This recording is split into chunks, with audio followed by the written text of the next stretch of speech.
Cool Figure TV. Revolutionary salute. Revolutionary salute. Like, share, subscribe. Welcome to the House of Revolution. You know I'm your humble host, the Yao Mingo Revolutionary. We got late night revolutionary classes. Before we get in that, be sure to wipe your feet. That means hit the like button, like, share, subscribe. Let everybody know Cold Figure got another late night live, and we got to get into some historical history that nobody wants to talk about.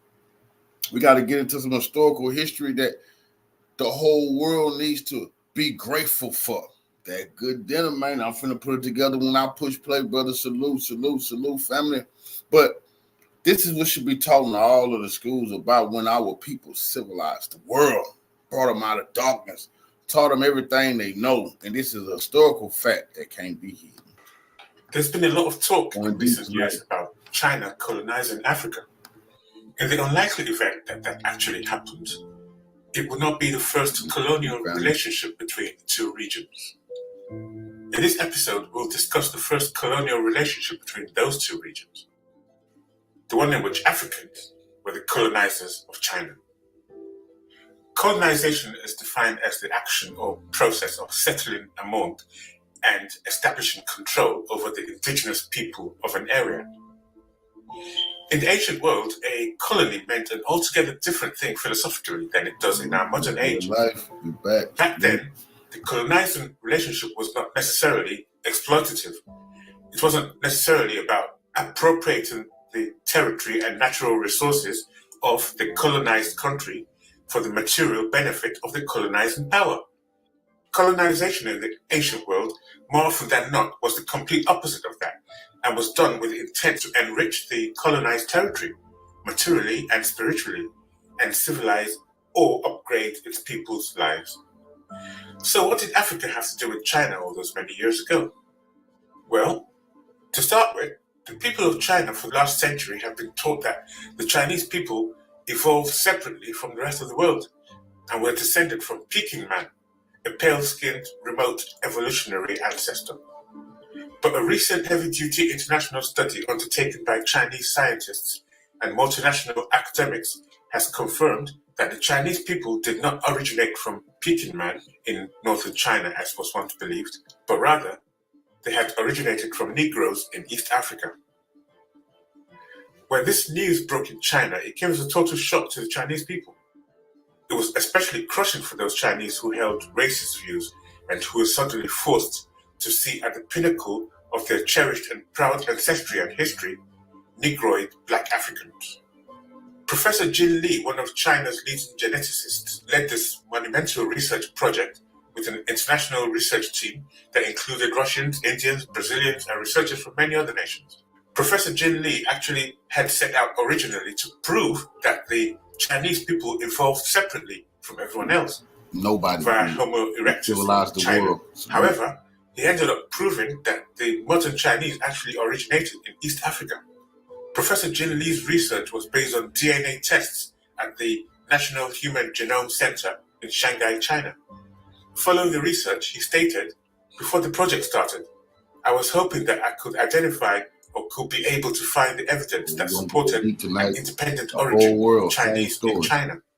Because I am Chinese, who came from China, and through the educational process, I always believed that there's something special about the Chinese." Professor Li had singled out a male genetic marker that surfaced only about 80,000 years ago in Africa, which means that any man who carries this genetic marker must have recent African ancestors and cannot be a descendant of the more ancient Homo erectus. Professor Li took about 20,000 DNA samples from over 160 ethnic groups across all of East Asia, and after careful analysis in his lab, came to the following conclusion. We did not see even one single individual that could be considered as a descendant of the Homo erectus in China. Rather, everybody was a descendant of our ancestors from Africa. So Jin Li's research presented evidence affirming that the majority of the gene pools in China originated out of Africa. The final results could not have been made any clearer. In the beginning And when and posed the with the end. question, how did you feel as a Chinese person? Professor Lee responded, after I saw the evidence generated in my laboratory, I think we should all be happy with that. Because, after all, modern humans from different parts of the world are not too different from each other, and we are all very close relatives. So what all of this means is that Africans were the original people, and all other races are simply variations of the original African Negroid people. Moreover, the appearance of other races is a recent occurrence in world We are history the and original, occurs after the and migrations of everybody else is a Africans variation of into us. Europe and Asia tens of thousands of years ago. There's also evidence of much more recent waves of migrations of Africans into Asia occurring in the last 2,000 to 5,000 years, and it was those migrating Africans who became the colonizers of China and who contributed massively to the formation and development of functional, civilized Chinese society. The earliest occupants taught of the Asia world were high described as knowledge. small black pygmies, and Chinese historians also described the Funanese people of China as small and black. There is a contention by many respected scholars that the San people of Southern Africa are the direct ancestors of the Chinese people. According to Nick Gear, professor of history at the University of Idaho in the United States, as the San moved out of Southwest Africa towards the East Coast, they took with them not only a sophisticated microlithic toolkit, but also shell beads, the oldest such ornament in the current archaeological record.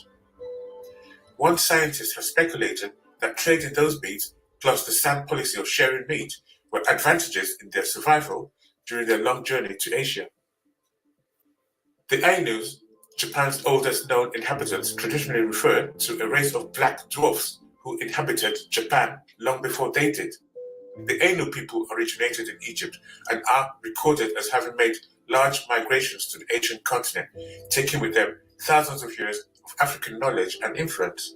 These migrations would explain the existence of pyramids in China and Japan, which were built by the early African settlers of Asia. The Chinese and Japanese have absolutely no idea as to how the pyramids got there.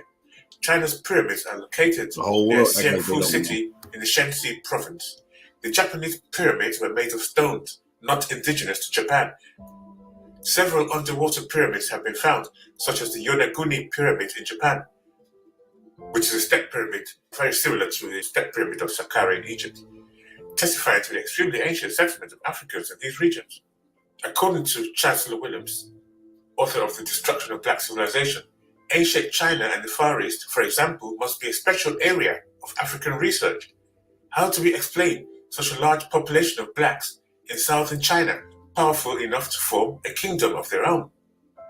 Archaeology, the ancient texts, and forensic texts all confirm that China's first two dynasties, the Xia and the Shang, were black African. The first Shang king was Xuan Wang, which means black king. Xuan means black. Another Shang dynasty king was Xuan Niao, meaning black hawk. The Shang kings introduced the solar calendar to China. Anacalypsis is a really important book about ancient Africans in Asia, which was written by an English historian, Godfrey Higgins, born in 1772. Anacalypsis is an extraordinary work of historical research that was published at a time when it was very unpopular and actually dangerous to publish anything seen as favorable to people of African descent. It was published at a time most Europeans had been made to believe that Africans had made absolutely no contributions to world civilization. The highly profitable slave trade could not be disturbed by reminding people that the Africans were a noble, civilized people who pioneered world civilization for thousands of years prior. So the Englishman Godfrey Higgins was extremely brave and courageous to have written Anacalypsis. He had studied at Cambridge and at London's Trinity Hall and become a lawyer. At age 40, he began his vast research into the origins of nations across the world. It culminated in this great book, which was his biggest and most popularly known publication. In the book, he wrote, "I shall, in the course of this work, produce a number of extraordinary facts, which will be quite sufficient to prove that a black race in very early times had more influence over the affairs of the world than has been lately suspected. And I think I shall show by some very striking circumstances yet existing that the effects of this influence have not entirely passed away." Higgins also repeated the contention of Homer, the ancient Greek philosopher, that there was in existence two major Ethiopian nations, the one in Africa, i.e. all Africa south of Egypt, and the other one in India. In fact, Herodotus, the legendary ancient Greek scholar known as the father of history, referred to India as Eastern Ethiopia. According to Higgins, there were two Ethiopias, one to the east of the Red Sea and the other to the west of it. And a very great nation of blacks did rule over almost all Asia in a very remote era, in fact, beyond the reach of history or any of our records. He went on, we have found a black complexion or something related to it whenever we have approached the origin of nations. The alma mater, the goddess Multimamia, the founders of oracles, the Memnons or first idols were always black. Venus, Juno, Jupiter, Apollo, Bacchus, Hercules, Astaroth, Adonis, Horus, Apis, Osiris, Ammon, in short, all the deities were black. The images remain as they were first made in very remote times. Godfrey Higgins continued, the origins of all the gods have always been of the black race. The ancients viewed the sacred image of the divine as black, and woolly hair was a sign of divinity, called the hair of the gods.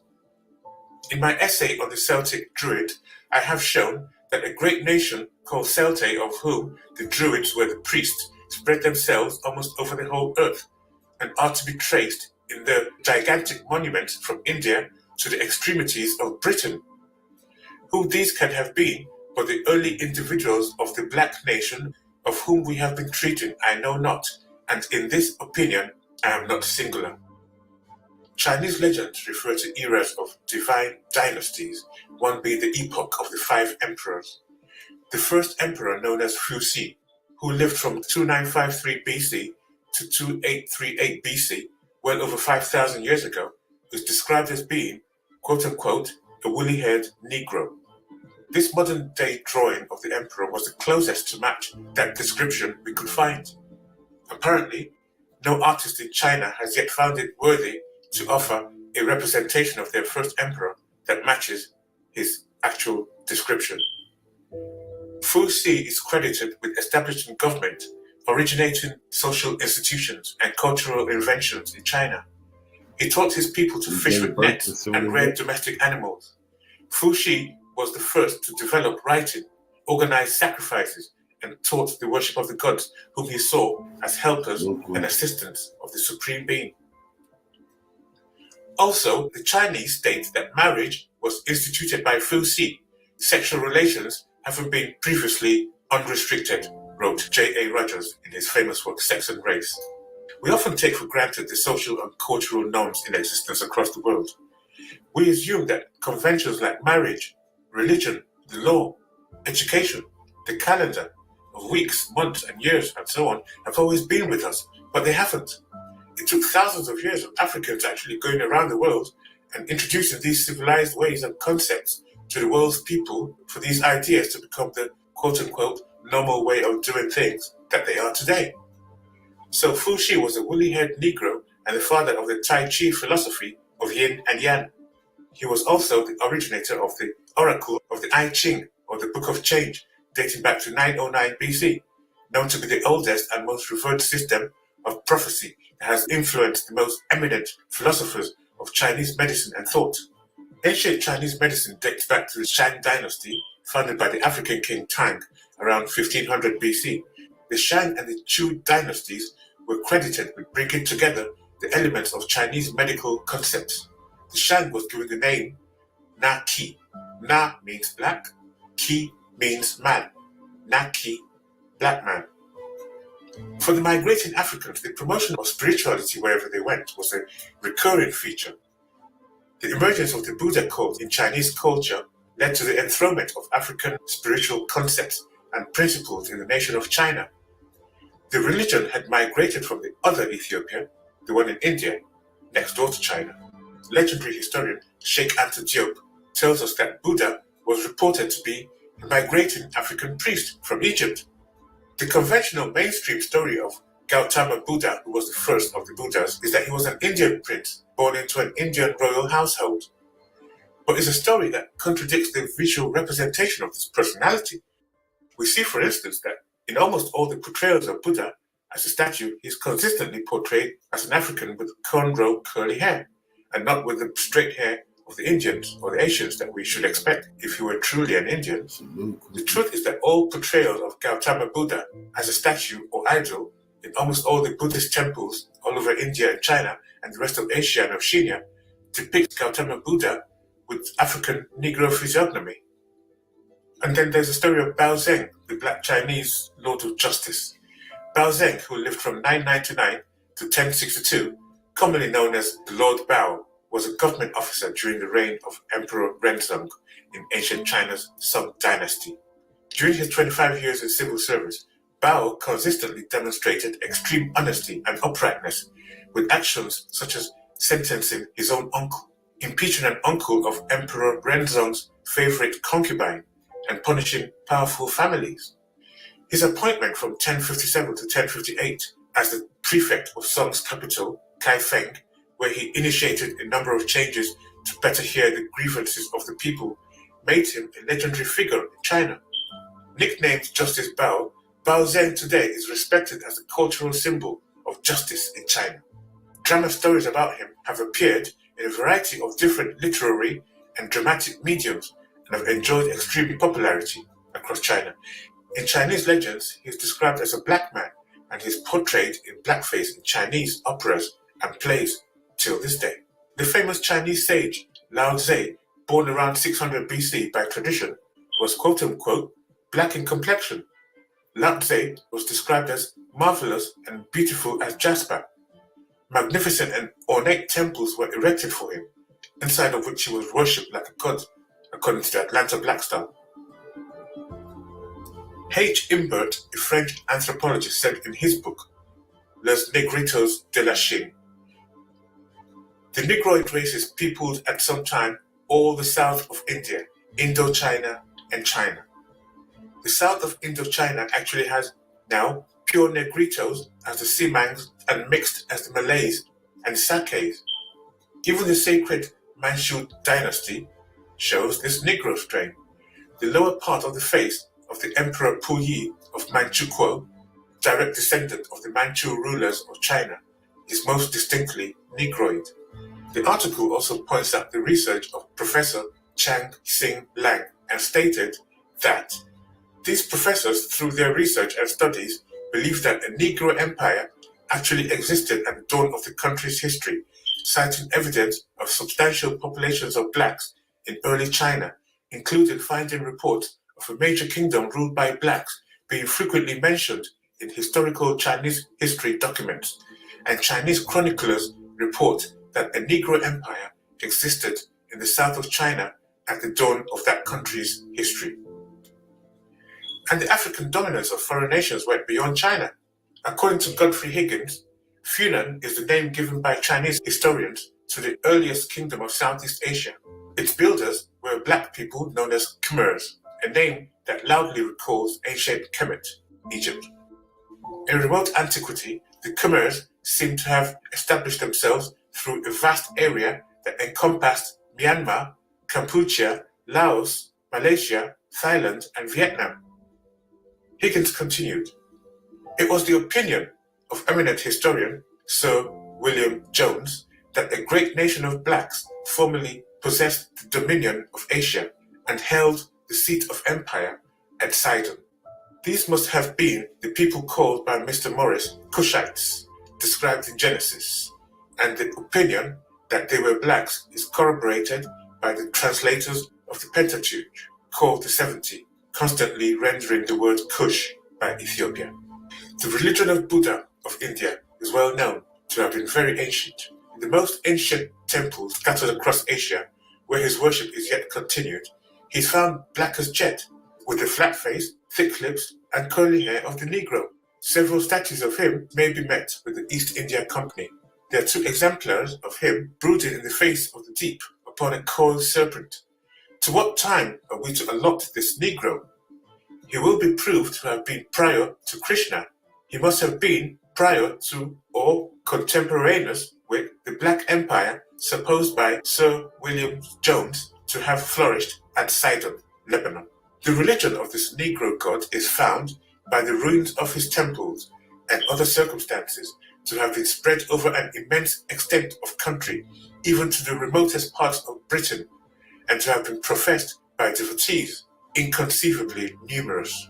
Mr. Wilsford, in his treatise on Egypt and the Nile in the Asiatic Researches, informs us that many very ancient statues of the god Buddha in India have crisp curly hair with flat noses and thick lips, and adds, nor can it be reasonably doubted that a race of Negroes formerly had power and preeminence in India. The learned Morris says, the Kushites built the great temples in India and Britain and excavated the caves of the former.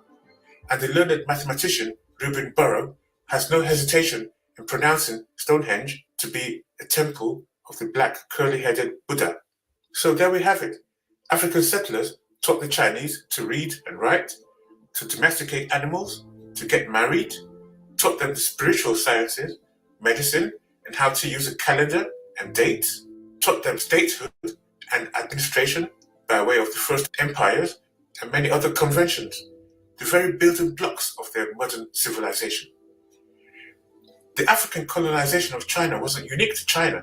It was the colonization of virtually the entire world for the spiritual and material progress and benefit of the world's people. The modern world just seems to have forgotten all about these monumental African contributions to our present civilization. But thankfully, we haven't. Thanks for watching this episode. Don't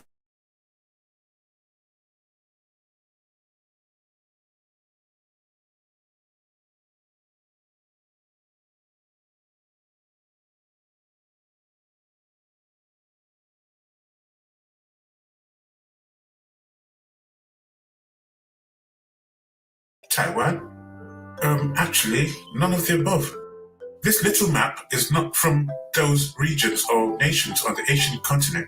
It's a map of a small region in northwestern Nigeria, in the region of a small ethnic group known as the Shang people, also called the Shanga or the Shangawa people.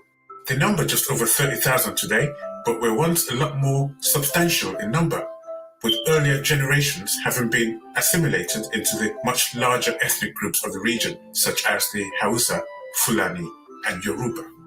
There is increasing focus on this small ethnic group known as the Shang by researchers due to its uncanny, astonishing linguistic and physiognomical links to the founders of the great early Chinese civilization known as the Shang Empire, which ruled over China from 1600 BC to 1046 BC. That's nearly 6 centuries. If you're new to the history of African empires being established in China in antiquity, you can see our very popular video titled When Africa Colonized China on the screen link once you finish with this video, where we prove this beyond any reasonable doubt. But we'll drop some insight into that as we progress through this episode in support of that history, of course. So first off, let us establish the actual origins of the Chinese people. A recent heavy-duty international study undertaken by Chinese scientists and multinational academics has confirmed that the Chinese people did not originate from Peking man in northern China as was once believed, but rather they had originated from Negroes in East Africa. Professor Jin Li, one of China's leading geneticists, led this monumental research project with an international research team which included Russians, Indians, Brazilians, and researchers from a variety of nations. Professor Li's research was based on DNA tests held at the National Human Genome Center and the Fujian's Institute of Genetics, both in Shanghai, China. Professor Li had singled out a male genetic marker that surfaced only about 80,000 years ago in Africa, which means that any man who carries this genetic marker must have recent African ancestors and cannot be a descendant of the more ancient Homo erectus. Professor Li took about 20,000 DNA samples from 160 ethnic groups across all of East Asia, and after careful analysis in his lab, came to the following conclusion. He said, "We did not see even one single individual that could be considered as a descendant of the Homo erectus in China. Rather, everybody was a descendant of our ancestors from Africa." So it has been established that the first settlers of China were black Africans who migrated there anywhere from 50,000 to 80,000 years ago. By the time the Zi and the Shang people arrived from West Africa around 3,000 years ago, that early population of black settlers had turned pale-skinned, lost its high melanin, and formed the majority of mainland Chinese people. Archaeology, the ancient texts, and forensic tests all confirm that China's first two dynasties were the Xia and the Shang, and were both Black African dynasties. One Shang king was called Xuan Wang, which means Black King. Xuan means black. Another Shang dynasty king was called Xuan Niao, meaning Black Hawk. According to scholars, in China, an Africoid presence is visible from remote antiquity. The Shang, for example, China's first dynasts, are described as having black and oily skin. The famous Chinese sage Lao Tse was black in complexion.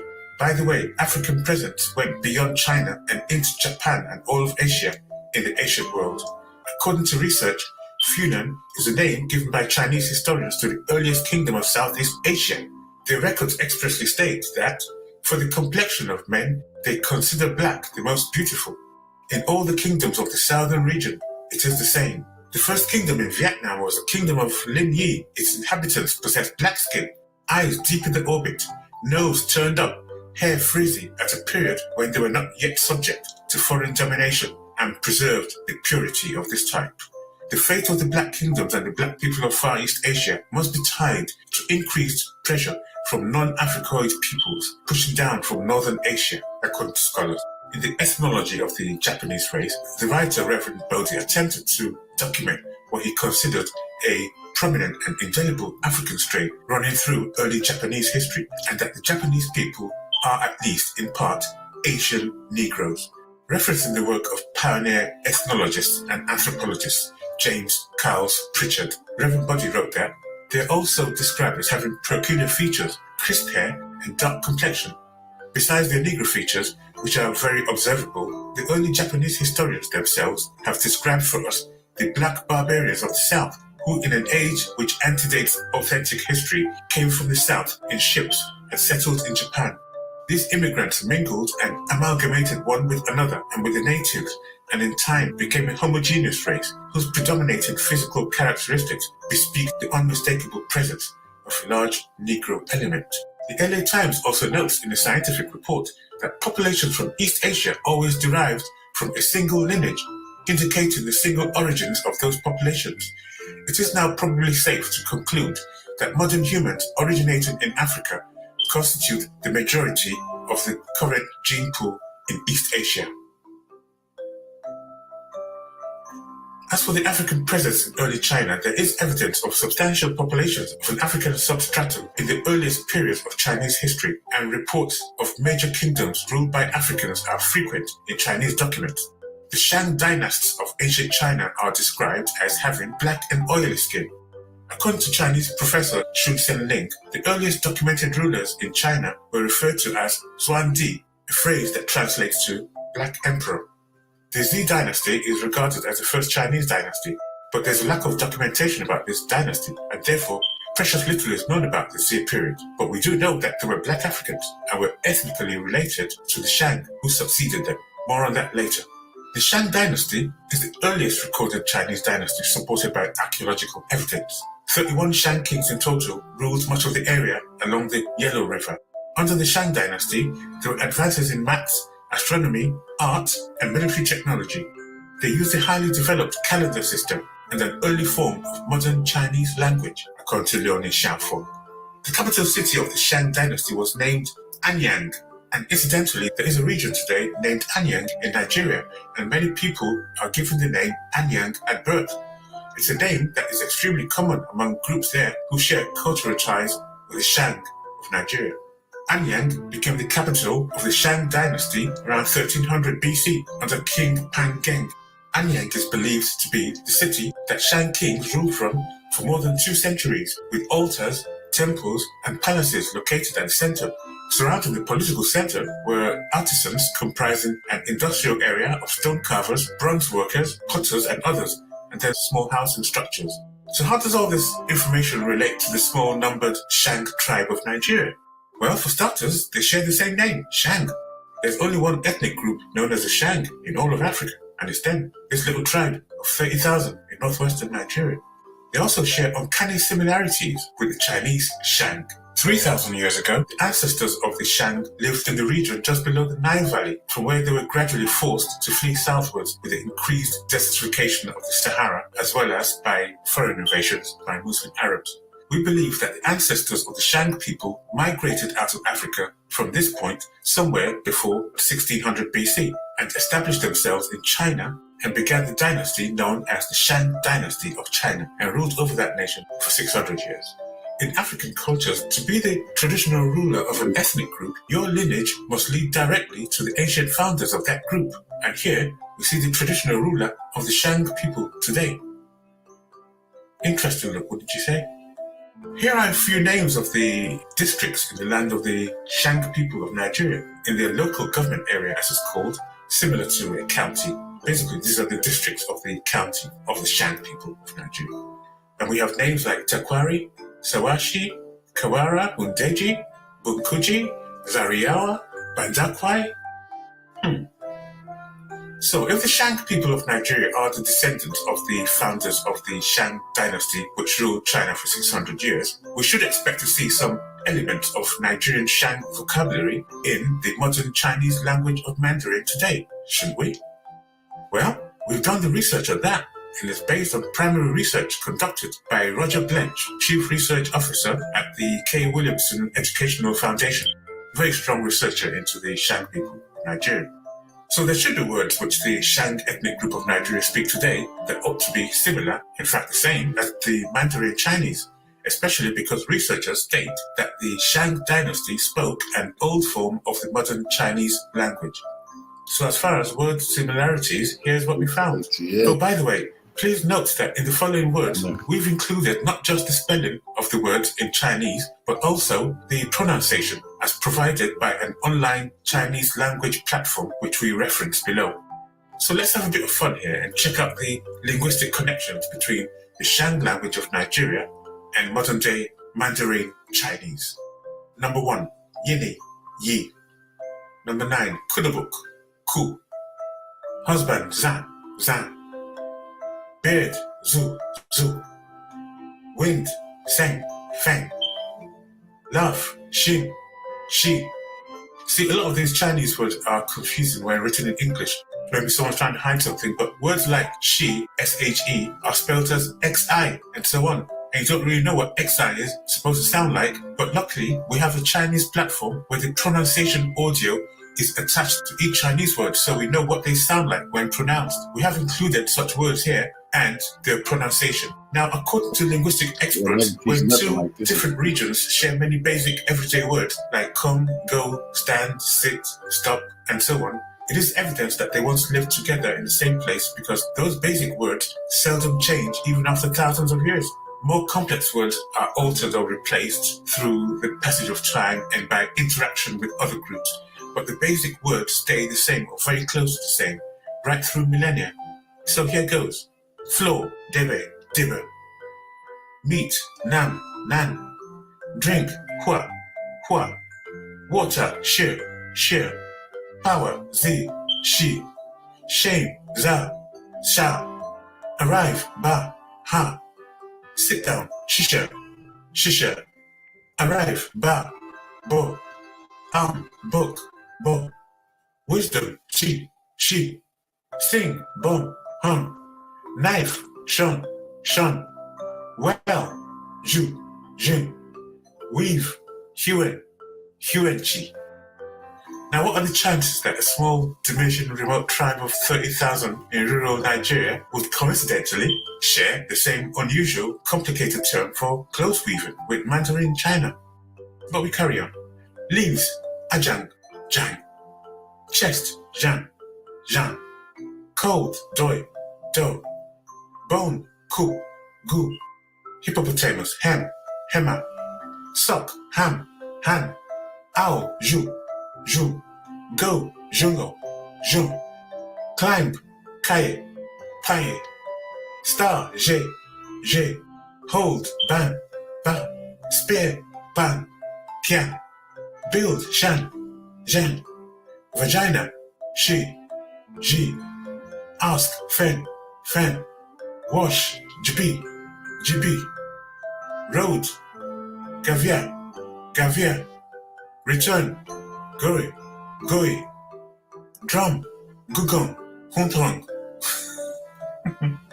Yon, Hai, Ha, Farm, Chang, Non-Chang, Smooth, Huari, Hua, Sharp, Ji, Ji, Throat, Jotong, Hulong, We, Ray, Warrain, Forest, Sek, Sen, Forehead, Sheng, Sang, Spit, Tang, to Tang, to drop, Tang Shi, Neck, Tongue, Thaw, 5, 2, Wu, Stranger, Sen, Sheng Wen, Fire, Ya, Yeah, Cat, Paduma, Pahuma, to tie, Shishe, Shi, Shadow, Sing Zing, Ying Zi, Moon, Fei, Ye, Tight, Vin, Jin, to load, Za, Zai, to close, Jabin, Guanbi, to lock, Jaban, Guanjin, to cook, Sak, Sham, room, Zu, Wu, begin, Kas, Kash, open, Gun, Kan, push, Tui, Tui, respect, Zam, Zam, cough, Kem, K, rest, Tuin, Tu, vomit, Kpe, K, wipe, Sis, She, walk, Zizi, Z, catch, Do, clay, B, Ni, firewood, Kuko, Kia, tooth, Z, She, cloth, Kupit, Bupi, pestle, Migis, Ningi, arrow, G, She, stool, Jeset, Jesawe, fence, Tam, Dan, one, Seer, bamboo, Ha, Huan. A particular word that interests us here at the African History Station is egusi. It's a traditional West African dish made with melon seeds and usually eaten with fufu. According to Wiki, egusi soup is prepared with melon seeds and eaten by most ethnic groups in Nigeria in many different ways. It is known as miyan gushi in Hausa, ofe egusi in Igbo, and efo elegusi in Yoruba languages. Melon seeds are also called agusi in the small Shan tribe of 30,000. And as far away as Ghana, agusi is also the name for the seeds of the melon fruit found across West Africa. Now, I know what some of you are thinking at this point. You're thinking, you're not going to tell us they call it the same thing in China, are you? Well, actually, let's show you the screen from the Chinese language website referred to earlier, just so you can see it for yourself. Because like they say, seeing is believing. And what is the Mandarin Chinese name for melon seeds? You guessed it, gusi. Phew. And now it's time to hear them speak. We have some audio recording of the Hiem language of Nigeria, which is the parent language of the Zi and Shang. Remember, the Shang is derived from the Zi language, as testified by the Shang people. They are all subgroups of the Hiem language, which is roughly 300,000 speakers in total today. The various subgroups like Shang, Zi, Khoi, Mwagavu, and one called Jaba, sounds eerily like Japan, are really just dialects of the Hiem language. According to research, the first mention of Zi appears in Cole's Polyglotta Africana, in which he mentions that a language other than Hiem is spoken in the villages of Fai, Fukoi, that's Fogyang, and Fungo. Kwasao conducted research on the Zi language. Blench presents a word list collected from Shang, a previously unrecorded Hiemic language. He states that traditions and lexical similarities indicate that it is related to Zi. So let's listen to this Hiem language, the parent language of the Zi and the Shang. See what it sounds like. Shilshin shop fali, di chafali, kate chang, chafali.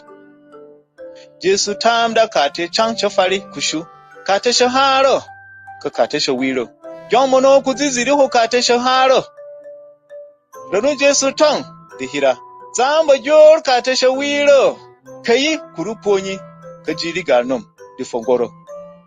Beme monogo.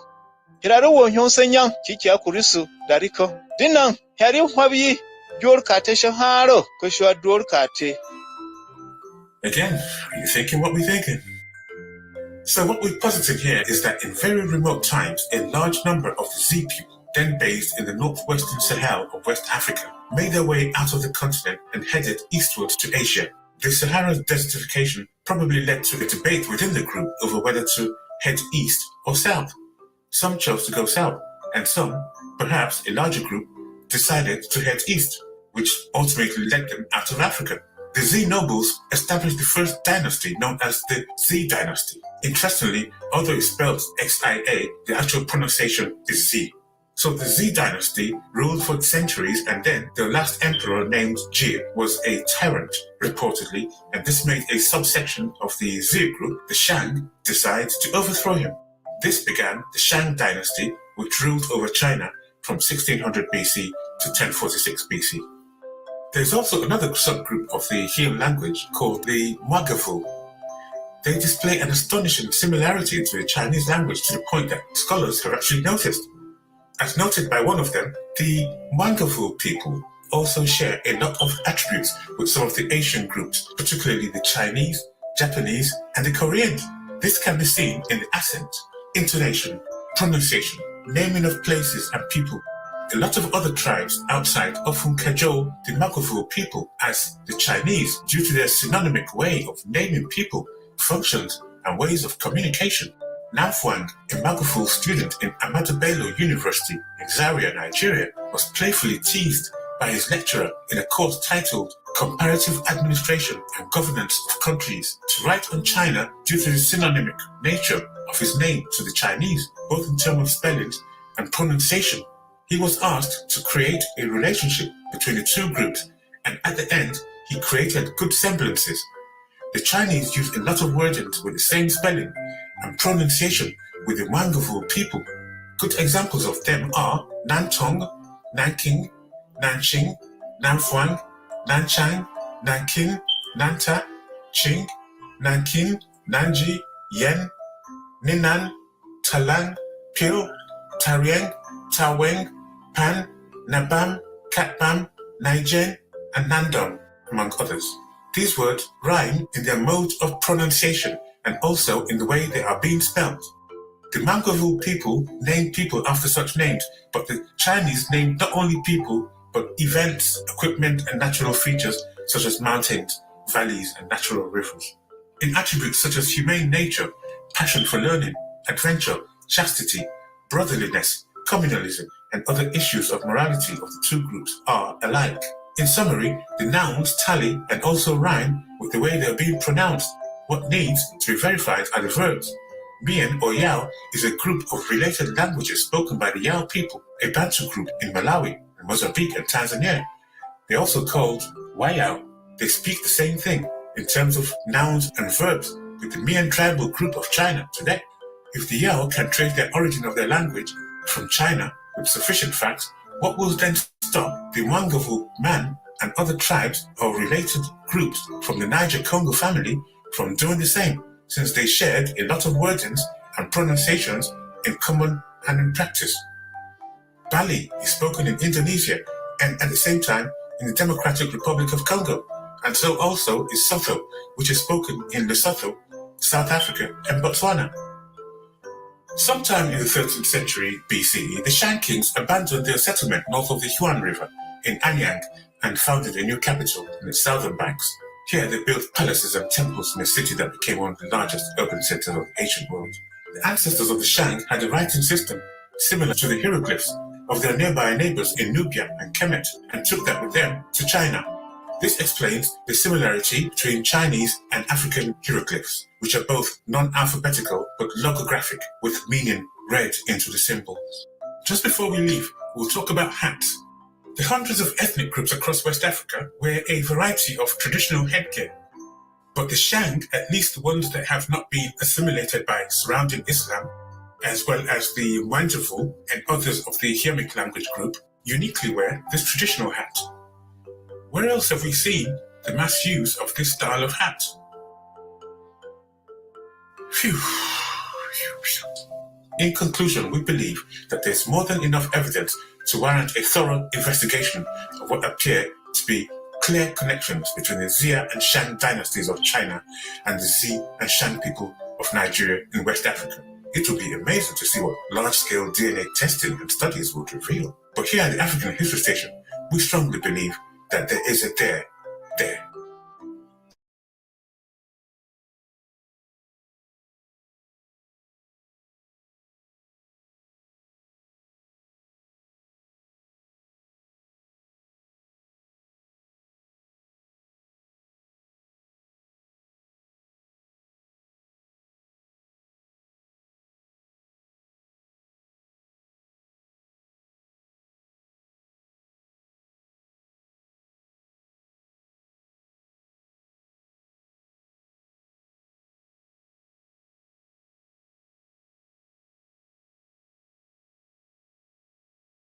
One thing that is not very commonly known, however, is that the civilizational roots of India lie squarely and firmly in the continent of Africa. According to a respected Indian newspaper, The Hindu, to find the first Indians who walked the land 65,000 years ago, thousands of years before the Aryans arrived, all you need to do is look in the mirror. Irrespective of region and language, most population groups in the country trace their ancestry to humans who migrated out of Africa and reached India. These genetic finds impress upon us the commonality of our ancestry, said writer Tony Joseph, who was speaking at the 5th annual Dr. T.K. Ramachandran Memorial Lecture on Ancient Migrations and the Politics of Prehistory. These findings endanger the conception of India as a unisource civilization, with the Sanskrit Vedic culture of the Aryans as its singular foundation, he said.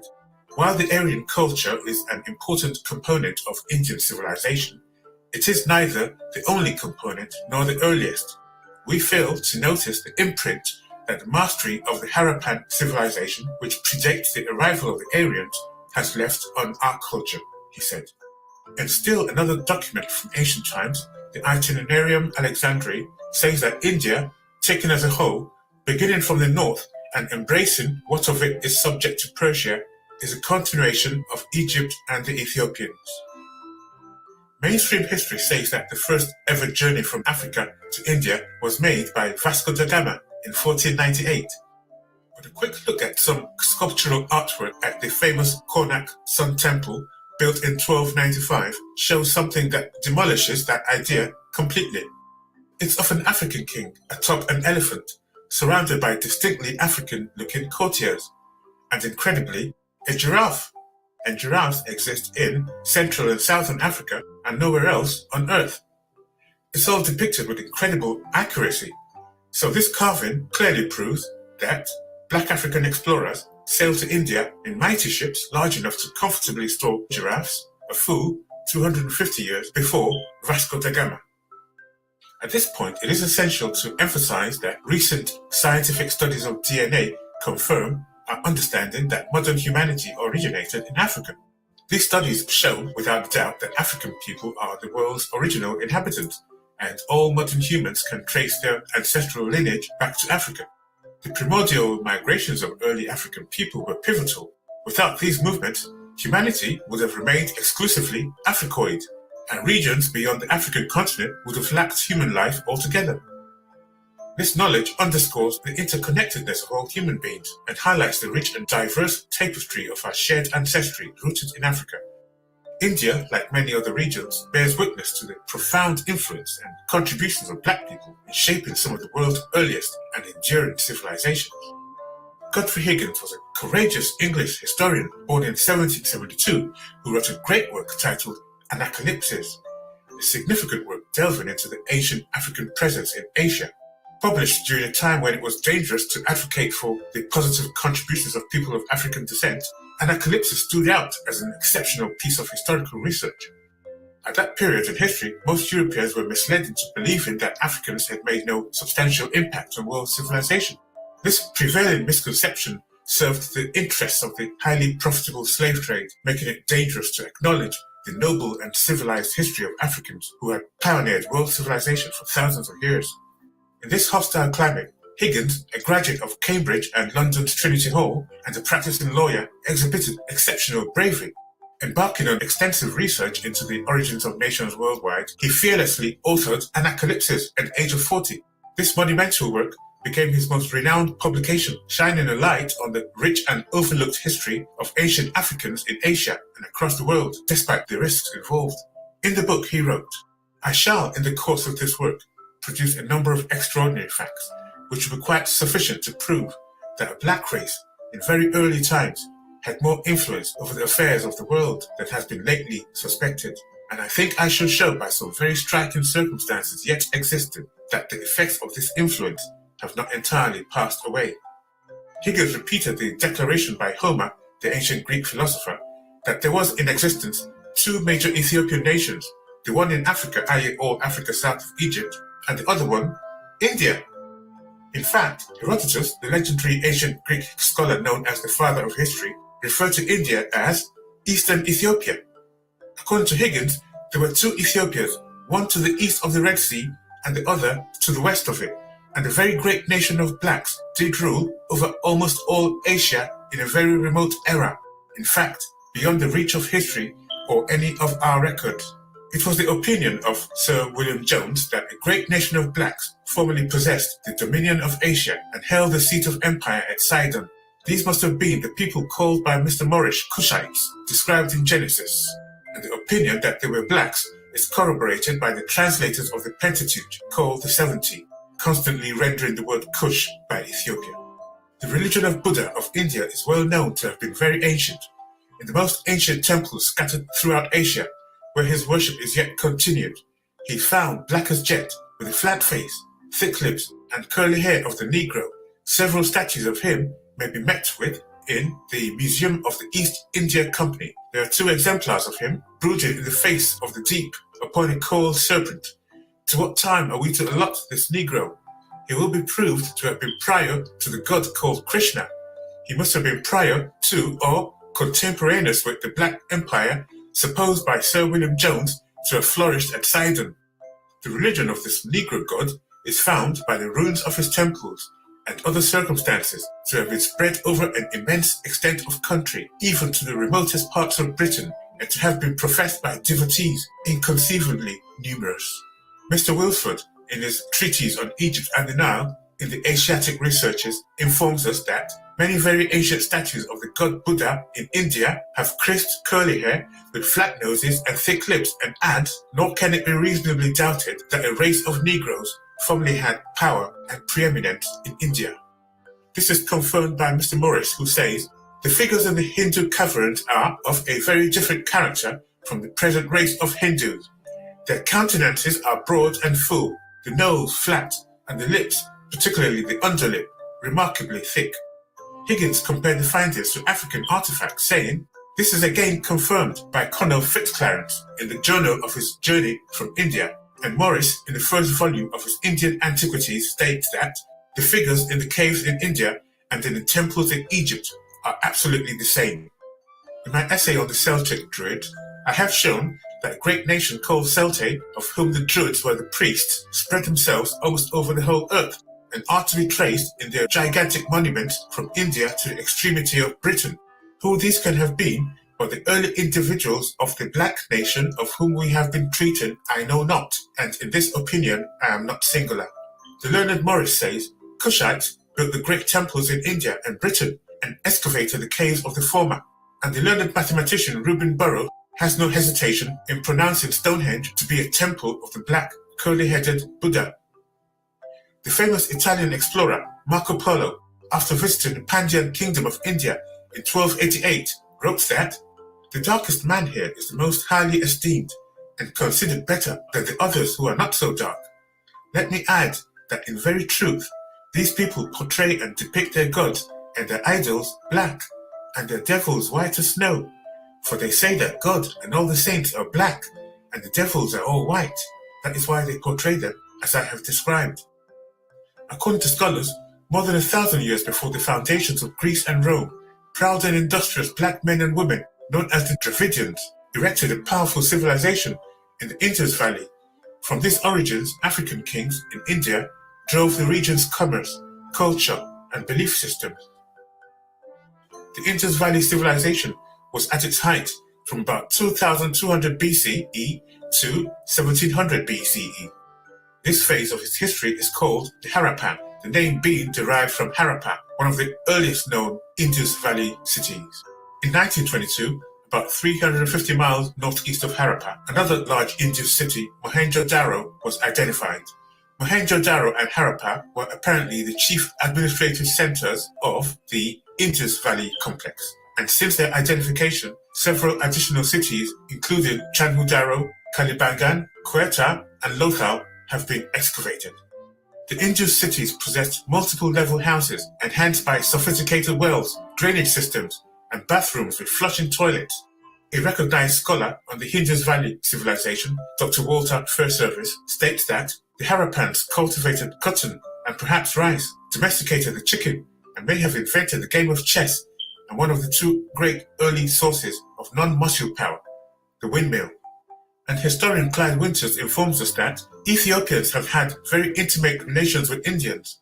In fact, in antiquity, the Ethiopians ruled much of India. These Ethiopians were called the Naga. It was the Naga who created Sanskrit, a region of ancient Dravidian literature which dates back to 500 BC, gives us considerable information on the Naga. In Indian tradition, the Naga won central India from the Villavar, bowmen, and Minavar, fishermen. He states that even the legends of India revere the black race that laid the foundation of their civilization, and the holiest books of India also affirm that enlightenment came from Ethiopia. In fact, the first god of India is a dreadlocked black man called Shiva. Winters also tells us about Shahzada Koja Babak, the Ethiopian who conquered the Bengal kingdom and established the Habshi dynasty in 1487. We know that he was a Sidi. The Sidi, also known as Sawahili and Habshi, are an ethnic group inhabiting India and Pakistan. Members are descended from the Bantu peoples of the East African region. Winters informs us of a quite intriguing episode in the reign of this great African king. According to coins found bearing his name, he reigned from 1487 to 1490, 3 years. He secured peace and comfort for his subjects, was matchless in his generosity, and bestowed on the poor the treasures and largesse of past sovereigns who had hoarded the same with considerable exertions and pains. A story from the Bibliotheca India illustrates his empathy for the poor. The members of government did not like his generosity towards the poor and used to say to one another, "This Abyssinian does not appreciate the value of the money which has fallen into his hands without toil and labor. We ought to set about discovering a means by which he might be taught the value of money and to withhold his hand from useless extravagance and lavishness." Then they collected that treasure on the floor, that the king might behold it with his own eyes, and, appreciating its value, might attach value to it. When the king saw the treasure, he inquired, "Why is this treasure left in this place?" The members of the government said, "This is the same treasure that you allotted to the poor." The king said, "How can this amount suffice? Add another lakh to it." Today you can still visit the mosque, a tower, and the reservoir in the city of Gar, erected by this generous African king. Among the distinguished figures in the Indo-African community, Malik Ambar, who lived from 1550 to 1626, emerged as a celebrated leader. Originally named Shambu, he was born around 1550 in Hara, Ethiopia. Upon his arrival in India, he exhibited exceptional military prowess, assembling a formidable army and gaining significant influence in the western Indian realm of Ahmadnagar. Ambar proved himself as a brilliant diplomat, tactician, and administrator. In 1590, he broke away from Bijapur and established an independent mercenary army comprising over 1,500 African, Arab, and local Dakkani men. Later, he aligned himself with the state of Ahmadnagar and took control, imprisoning King Murtaza II and assuming the title of Regent Minister. Ambar championed minorities from diverse ethnic backgrounds, placing them in key positions within his administration. He also implemented essential financial, educational, and agricultural reforms, earning accolades from contemporaries like Ferista, an Arab historian who hailed him as the most enlightened financier in Indian history. Ambar's military acumen was equally impressive. He organized a robust cavalry of 60,000 horses and repelled Mughal forces for 2 decades, preventing the conquest of Deccan until his passing. His legacy as a resilient and visionary leader endures till this day. During the 16th century, India witnessed the influential presence of numerous Habshi individuals in its political landscape. Among them was Chinggis Khan, an African statesman who served as a prime minister to Nizam-ul-Mulk Bani, the king of Ahmadnagar, in 1575. Following the king's demise, his son Murtaza I held a successful rebellion with several Habshi supporters against his mother's claim to power. In 1595, during Murtaza II's rule, Abanka Khan, also of Habshi origin, held the position of prime minister. Over time, the Habshi communities have diminished due to extensive intermarriage with other Muslims. Nonetheless, their enduring influence is evident in the facial features of the present-day inhabitants and the local architecture.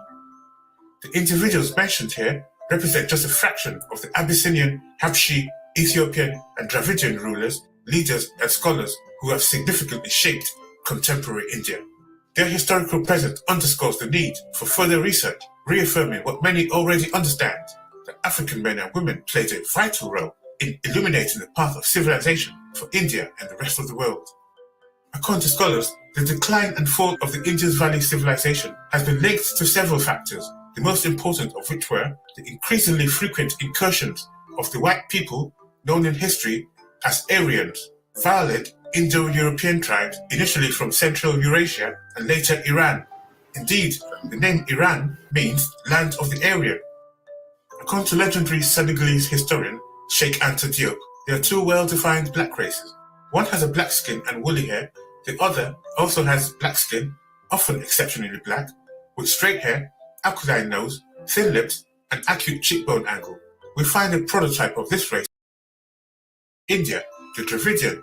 It is also known that certain Nubians likewise belong to the same Negro type. Thus, it is inexact, anti-scientific to do anthropological research, encounter a Dravidian type, and then conclude that the Negro type is absent. Given this history of African presence and magnificence in early India, what then gave rise to the racist caste system practiced in India today? According to Dr. V. Anamali, the roots of the Indian Hindu caste system lie in the discrimination against the black Dravidian people of ancient India after the Aryan conquest of the ancient Indus Valley civilization, also called the Mohenjo-Daro and Harappan civilization. Dr. Anamali suggests that the Harappan civilization was created by black people from Africa's kingdom of ancient Ethiopia, dating back possibly to 7000 BC, and called the Dravidians.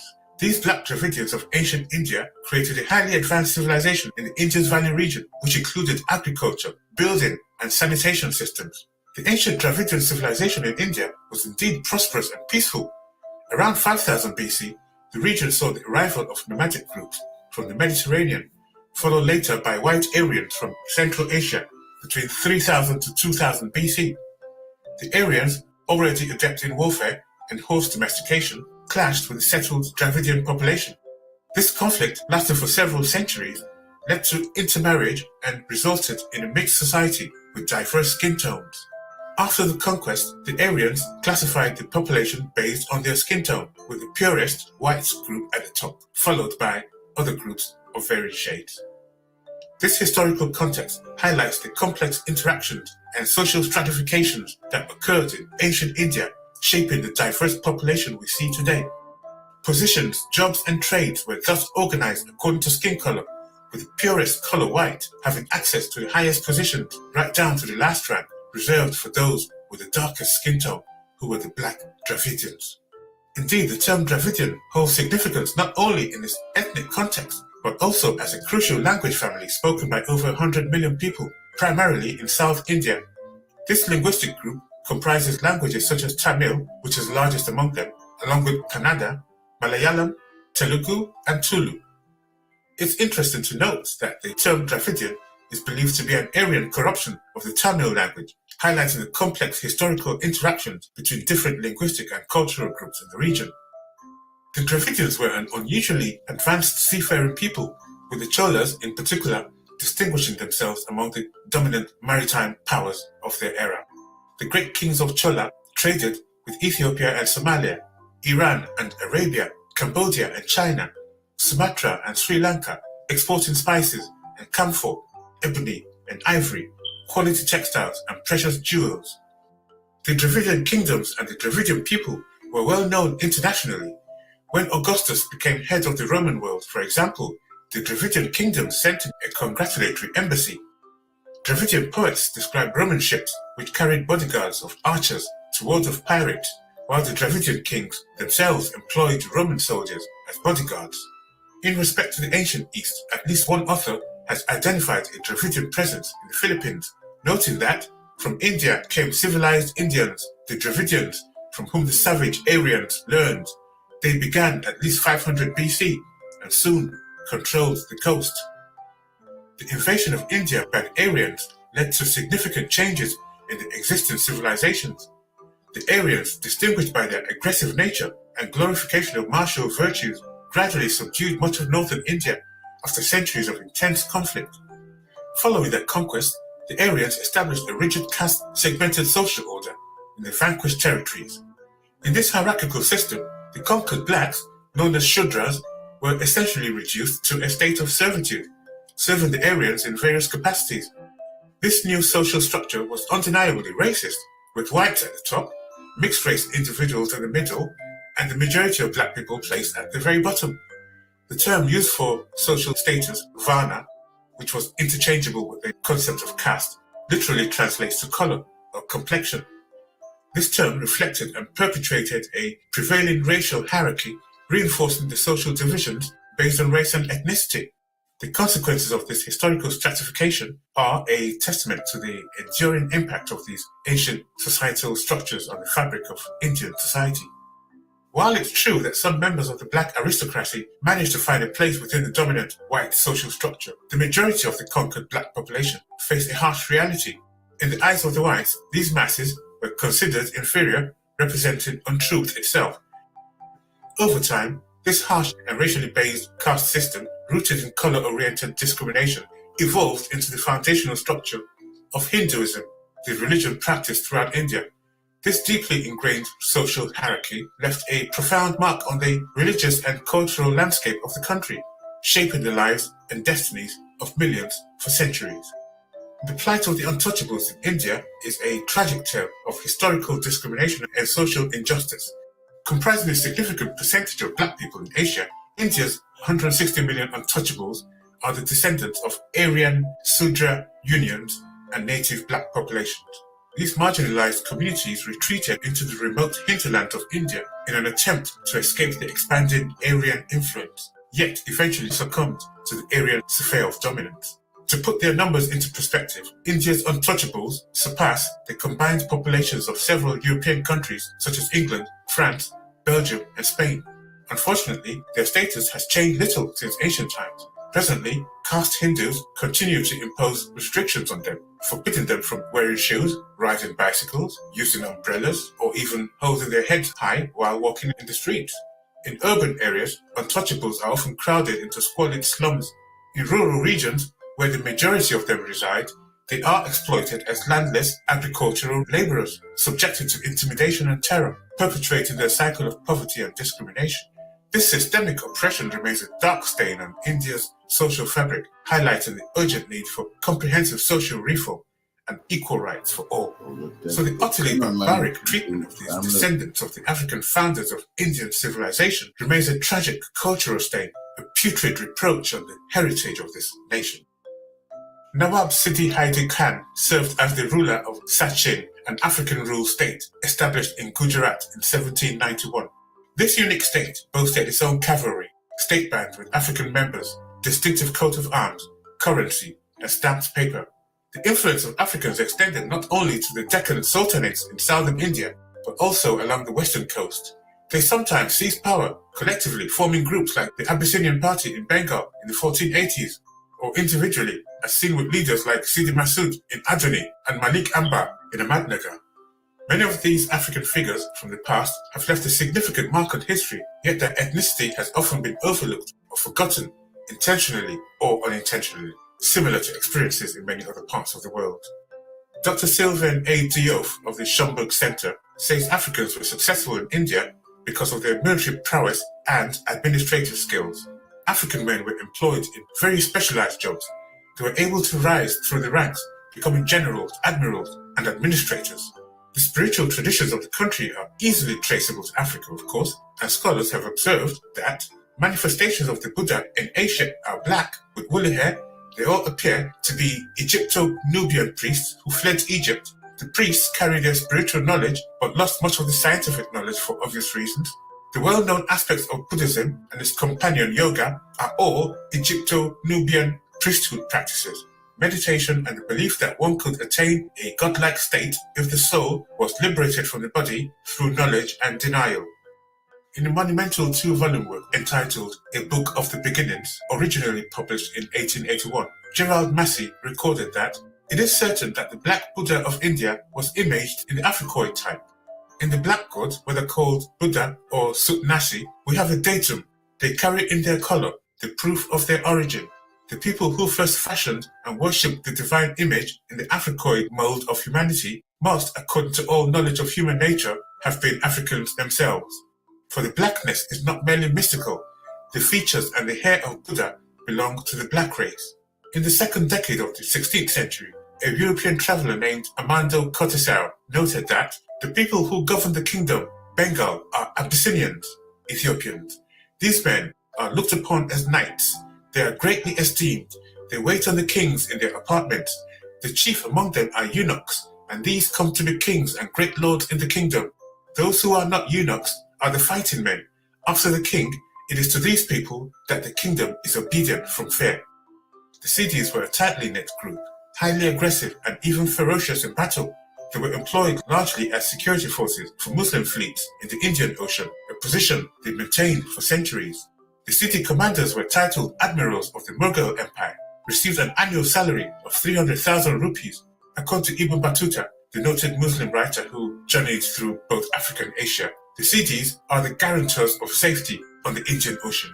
Let there be but one of them on a ship, and it will be avoided by the Indian pirates and idolaters. A 2014 exhibition at the Indira Gandhi National Centre for the Arts was titled Africans in India, a Rediscovery, which revealed to the Indian public images of ancient African participation in Indian public life. Discussing one of the paintings shown, an official at the exhibition said, "This painting hints at a more open-minded Indian society in the past. It didn't distinguish between whites and blacks. The idea behind our exhibition was to showcase this multicolored picture of India and the contributions the Africans made towards completing it. We chose the title because the Indian masses do not know much about the Afro-Indian community.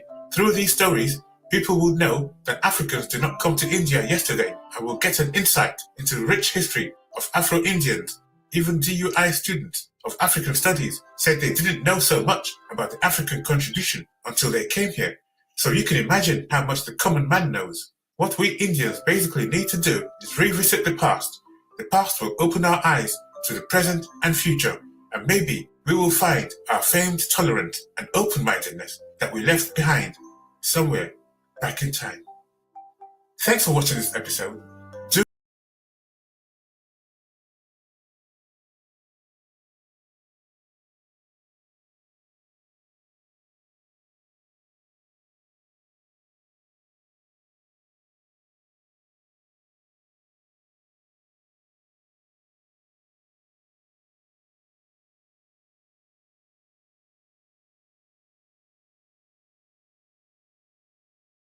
A young Nigerian named Osazuwa was sent by his parents to Tokyo in Japan to attend university there a few years back. When he arrived in Tokyo, he made friends with the local Japanese students at his university and, of course, told them his name, Osazuwa. When he did, they looked at him in shock and said to him, "Are you joking? That's a pure Japanese name." And he said to them, "Of course it's not Japanese. I'm from the Edo ethnic group in Nigeria." And the friends looked at him in even greater shock and said to him, "What did you just say your ethnic group was?" He repeated, "Edo." And then they said to him, "You've got to be kidding. Edo is the former name of Tokyo, this city we are in right now. Edo is the former name of Japan. It's also the name of the Edo Empire which reigned over Japan for centuries." Now, the Edo period of Japan was from 1603 to 1867 and was an era of military government. The dynasty was established by military commanders. Osazuwa, or Osa for short, was a history enthusiast, and he asked them who started the Edo Empire in Japan. And they said he was a military commander named Ieyasu. Osa was in total shock. The title of the military commander of the Edo Empire, i.e. the Benin Empire of Nigeria, who was second in power only to the king himself, was Iyase. As they chatted further, one of the Japanese looked up into the night sky and commented on the unusually bright moon, or Tsuki, and also asked him, "What did you just call the moon?" "Tsuki," he replied. And then also said, "In Edo, we call the moon Uki." And they looked at him in pure astonishment. And then he added, "Uki is also the name we use for beauty." The Japanese kids stood bolt upright as they screamed, "And Tsuki is the name we also use for beauty." As they wondered aloud in amazement, an elderly Japanese man walked up to them to ask for directions, and the Japanese students greeted him by saying respectfully, "Domo, Domo." Osa heard them and nearly fell off his chair. He said, "That's exactly how we greet elders in Edoland. We say, Domo." Not sure what would have happened after that hypothetical exchange, but we can't help thinking that the young men would have probably... Come on, revolutionary salute to our brother, my brother Pedro. Salute, brother. Say salute, King. Thank you for all you do. Revolutionary salute to my brother for the donation to the war chest. Revolution of the real life. Absolutely appreciate the love, family. Salute. He brushed it off as an almighty coincidence of sorts and went about their normal lives. But our research team here at the African History Station are not that easily brushed aside or brushed away from such quote-unquote coincidences, and we have been sniffing around that whole connection pretty much like a police dog trained to sniff out strange substances, and what we found was, to say the least, jaw-dropping. First off, let's discuss the Edo people of Benin, just to gain some familiarity with these people who we are connecting to ancient Japan. They founded a large kingdom they called Edo, known to the outside world as the Benin Empire or the Benin Kingdom, as early as the 9th century. They were among the various Black African ethnic groups who migrated from Egypt, Nubia, and the area now known as the Middle East into West and Central Africa from between roughly 300 BC right up to about 900 AD for various reasons, including increased desertification of the Sahara and foreign invasions by Greeks, Romans, and later on Arabs. Seemingly, literally the first thing the Edo people did when they got to southern Nigeria was to build an absolutely massive wall and military rampart surrounding the entire kingdom, and even separating internal towns and villages, one from the other. Was there a plan to keep out the Arabs and other invaders? If that was the plan, it surely worked, because they went on to thrive and prosper independently, free of foreign invasion for many centuries, right up till 1897, when the British invaded them. According to the UK Guardian newspaper, the Guinness Book of Records 1974 edition described the walls of Benin City and its surrounding kingdom as the world's largest earthworks carried out prior to the mechanical era. According to estimates by the new scientist Fred Pierce, Benin City's walls were at one point 4 times longer than the Great Wall of China and consumed 100 times more material than the Great Pyramid of Khufu in Egypt. Situated on a plain, Benin City was enclosed by massive walls in the south and deep ditches in the north. Beyond the city walls, numerous further walls were erected that separated the surroundings of the capital into around 500 distinct villages. Pierce writes that these walls extended for some 16,000 kilometers in all, in a mosaic of more than 500 interconnected settlement boundaries. They covered 6,500 square kilometers and were all dug by the Edo people. They took an estimated 150 million hours to construct and are perhaps the largest single archaeological phenomenon on the planet. Benin City was also one of the first cities to have a semblance of street lighting. Huge metal lamps, many feet high, were built and placed around the city, especially near the king's palace. Fueled by palm oil, their burning wicks were lit at night to provide illumination for traffic to and from the palace. When the Portuguese first discovered the city in 1485, they were stunned to find this vast kingdom made of hundreds of interlocked cities and villages in the middle of the quote-unquote African jungle. They called it the Great City of Benin. Indeed, they classified Benin City as one of the most beautiful and best planned cities in the world. In 1691, the Portuguese ship captain Lourenço Pinto observed that Great Benin, where the king resides, is larger than Lisbon. All the streets run straight and as far as the eye can see. The houses are large, especially that of the king, which is richly decorated and has fine columns.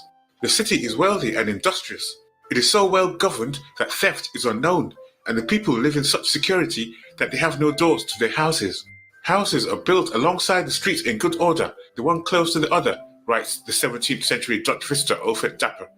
Adorned with gables and steps, they are usually broad with long galleries inside, especially so in the case of the houses of the nobility, and divided into many rooms which are separated by walls made of red clay, very well erected. Wealthy residents kept these walls as shiny and smooth by washing and rubbing as any wall in Holland can be made with chalk, and they're like mirrors. The upper stories are made of the same sort of clay. And regarding the world-famous Benin bronzes, the Guardian writes that, at the height of its greatness in the 12th century, well before the start of the European Renaissance, the kings and nobles of Benin City patronized craftsmen and lavished them with gifts and wealth in return for their depiction of the kings and dignitaries' great exploits in intricate bronze sculptures. These works from Benin are equal to the very finest examples of European casting technique wrote Professor Felix von Luschen, formerly of the Berlin Ethnological Museum in Germany. Benvenuto Cellini could not have cast them better, nor could anyone else before or after him. Technically, these bronzes represent the very highest possible achievement. So when we're talking about the Edo people of Benin and Nigeria, we're referring to a really sophisticated ethnicity with a grand history and all manner of capacity for that era. At this point, we must mention that what we found in our research actually connects Japan to many African languages from Kenya, Ghana, South Africa, Zambia, and even Mauritania, signifying that there was a very ancient contact, perhaps in deepest antiquity, when there was a more homogeneous African lingua franca, perhaps spoken by the Jomon and the Ainu people, Japan's earliest inhabitants who came from Africa and later intermarried with Mongoloids and had replaced the original African population of small black Negritos that had populated the entire earth, including Japan, before any other group of people. In addition, the early Japanese historians themselves have described for us the black barbarians of the South, who, in an age which antedates authentic history, came from the South in ships and settled in Japan. These immigrants mingled and amalgamated one with another and with the natives, and in time became a homogeneous race whose predominating physical characteristics bespeak the unmistakable presence of a large Negro element. The Ainus dominated Japan until a group of warriors known as the Yayoi arrived around 300 BC and conquered them.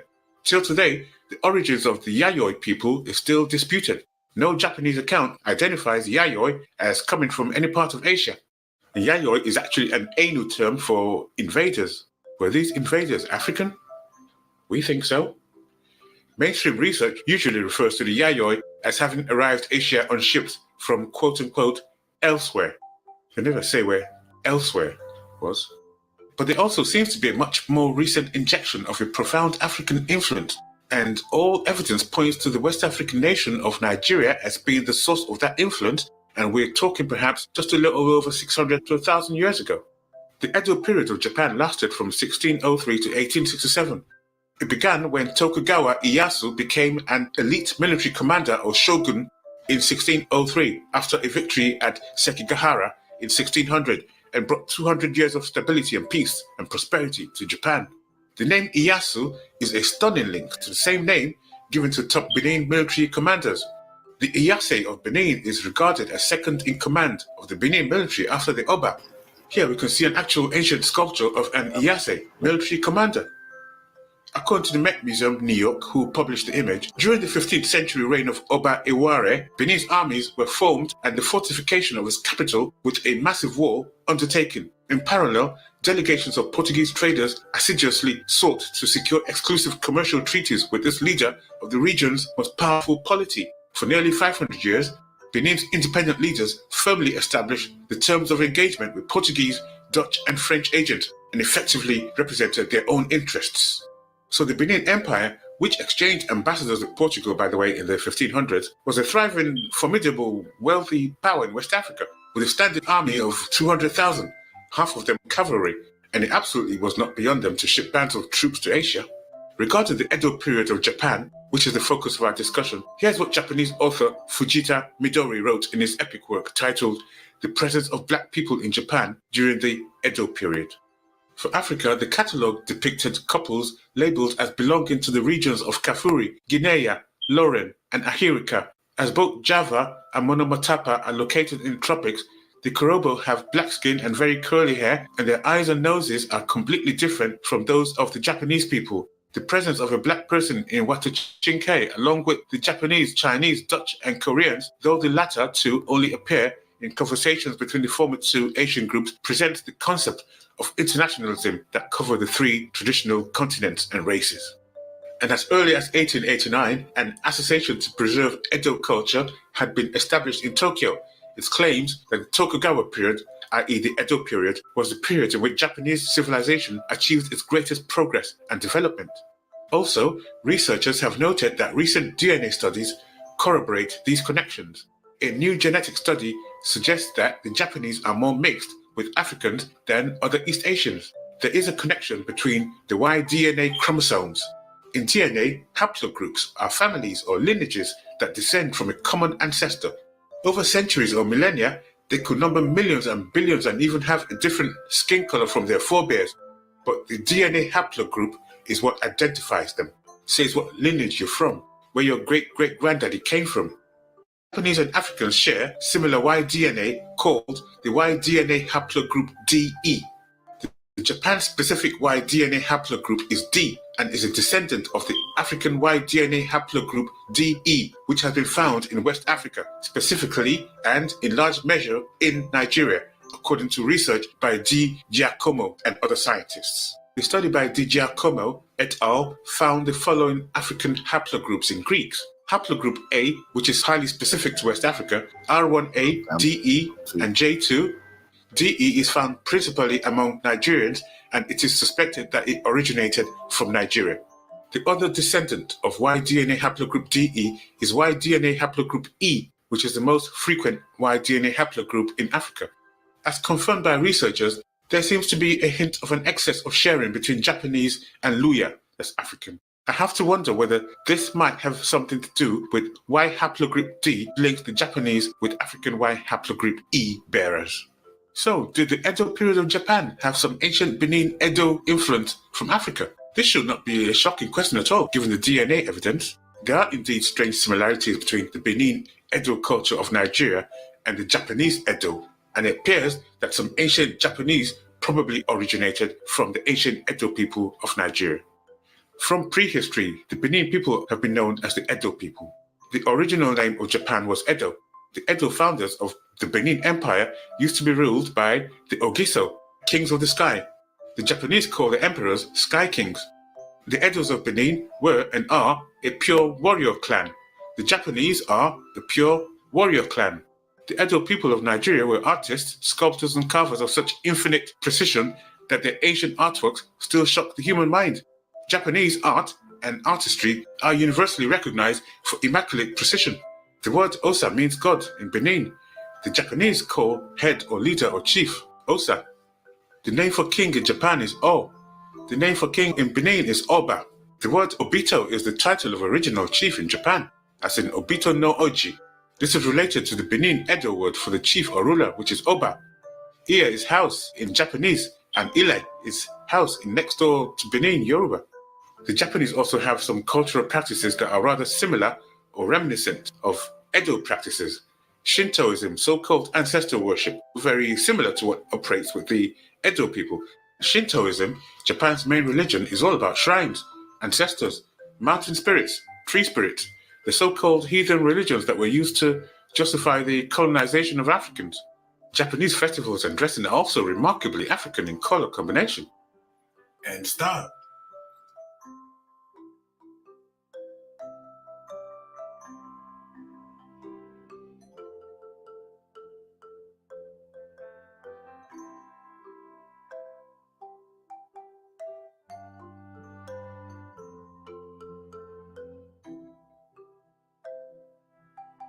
So why do modern Japanese look different from Edos and Africans? The likelihood is that most of the band of Edo settlers from Benin would have been men who simply married into the female population of their new Asian settlement and thereby eventually blended in with the dominant light skin tones of Japan. Hence we see quite a lot of Edo period figures who appear to be of mixed race. Is it impossible that a band of Edo warriors from Benin conquered Japan, took women of the conquered people for wives, concubines, and over time, their offspring looked exactly like the dominant indigenous population? We reckon that's precisely what happened. Why was Japan the only Asian nation that had a clan of fighter citizens, samurai, warriors, whose only occupation was war, conquest, and who became lords and ruled over the Japanese and subjugated them to farming and civil duties? Is it possible that the Edo warriors created the privileged class of fighters that the world came to know as the samurai? These Benin sculptures show the top commanders always holding a long sword and a short sword, a ceremonial outfit. And here we see the same thing in the samurai and warrior classes of Japan. Indeed, if you walked into a store in Japan to buy a samurai outfit, here's what you're given. Straight black warrior from Africa. So how did the Edo people make the voyage? Had to be by sea. The same way various peoples moved from Africa to Asia for thousands of years. The Benin Empire was both a land and river empire. Another idea is that they passed through Central Africa to the East African coast and sailed from there, which would have been a much shorter and easier journey. And according to Alice Lindsley, author of The Edomite and The Color Red, the Nigerian Edo people who formed the famous Benin Kingdom and the Edomites of the Bible are related genetically. She wrote that these are among Abraham's ancestors who came out of Africa. These were originally river peoples who moved along river systems and mountain ridges, the high places. They dispersed rather widely and settled in different regions, including the Tigris-Euphrates River Valley and southern Europe. Some lived in the Red City of Petra, the capital of the Nabatean territory in Edom, modern Jordan. The Greeks called the Edomites the Idumea, or red people, which we must add here reflects the red costume always worn in Benin ceremonial outfits.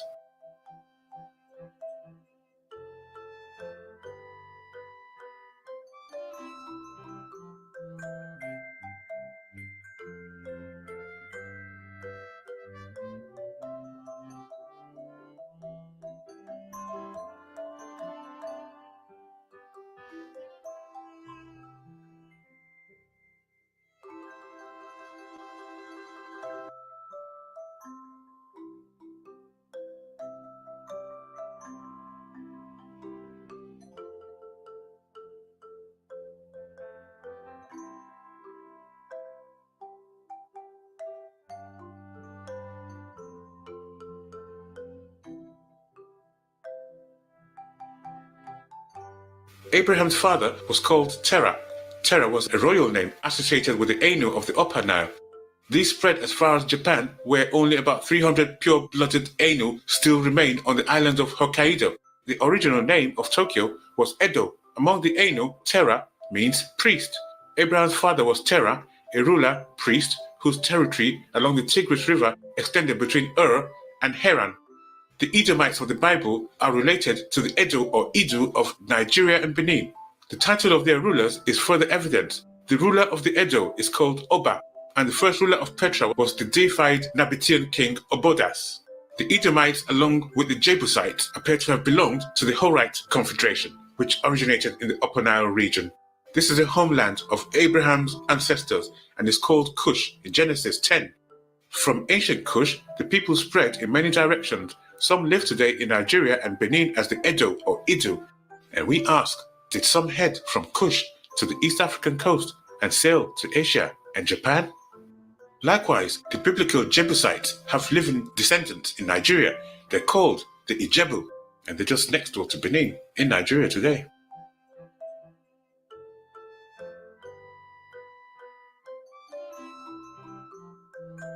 The Jebusites built and controlled Jerusalem. Melchizedek was the priest king of Jerusalem in Abraham's time. Very likely he and Abraham were kin. In the ethnology of the Japanese race, Reverend Bodhi attempted to document what he considered a prominent and indelible African strain running through early Japanese history, and that the Japanese people are, at least in part, Asian Negroes. The Japanese were likely made lighter of skin by invading Mongolians, which is why southern Japanese people are darker skinned today than their northern counterparts, similar to China and India. In addition, scholars have found utterly astonishing linguistic connections between several Asian and African languages, with several African native languages being spoken right now by populations in Asia. For instance, Mian or Yao is a group of related languages spoken by the Yao people, a Bantu group in Malawi, Mozambique, Tanzania. They are also called Wayao. They speak the same language in terms of nouns and verbs with the Mian tribal group of China today. If the Yao can trace the origin of their language from China with sufficient facts, what will then stop the Magavu man of Nigeria and other tribes or related groups from the Niger-Congo family from doing the same, since they shared a lot of wordings and pronunciations in common and in practice? Bali is spoken in Indonesia and at the same time in the Democratic Republic of Congo, and so also is Sotho, which is spoken in Lesotho, South Africa, and Botswana. According to Higgins, author of the world-famous sensational work, Anacalypsis, a very great nation of blacks did rule over almost all Asia in a very remote era, in fact, beyond the reach of history or any of our records. And relating to his wider research, he declared, "We have found the black complexion or something relating to it whenever we have approached the origin of nations." And H. Imbert, a French anthropologist, said in his book Les Negritos de la Chine, "The Negroid races peopled at some time all the south of India, Indochina, and China. The south of Indochina actually has now pure Negritos as the Semangs and mixed as the Malays and the Sakes. We put these pyramids. Chinese dynastic records from as early as 192 CE reference a kingdom of Lin Yi, which meant the land of black men. They stated the inhabitants possessed black skin, eyes deep in the orbit, nose turned up, hair frizzy, at a period when they were not yet subject to foreign domination, and preserved the purity of this type. The fate of the black kingdoms and the black people of Far East Asia must be tied to increased pressure from non-Africoid peoples pushing down from Northern Asia, according to scholars. Ships of the Lin Yi, known to the Chinese by the appellation Kunlun Bo, meaning vessels of black men, were navigating the current of the Indian Ocean from Southeast Asia to Madagascar.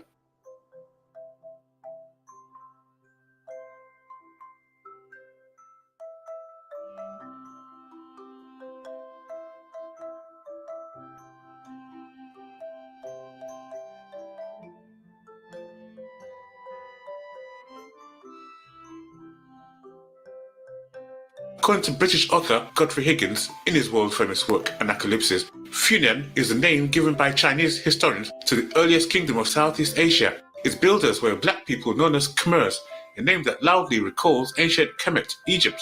In remote antiquity, the Khmers seem to have established themselves throughout a vast area that encompassed Myanmar, Kampuchea, Laos, Malaysia, Thailand, and Vietnam. To conclude, we have the names. The Japanese names, which when read out to people in Nigeria, are frequently met by absolute astonishment at the incredible similarity. Most of these Japanese names are also pure Nigerian names. Many are not Edo-Benin names, but are from the neighboring Igbo, Yoruba, and Hausa regions as well, all in the same country of Nigeria, because Benin was an empire which encompassed parts of those regions in the past. So it's not at all inconceivable that members of other ethnicities would have been part of Benin's expeditions. Any person from the country of Nigeria should please tell us what he or she thinks of this list in the comments below.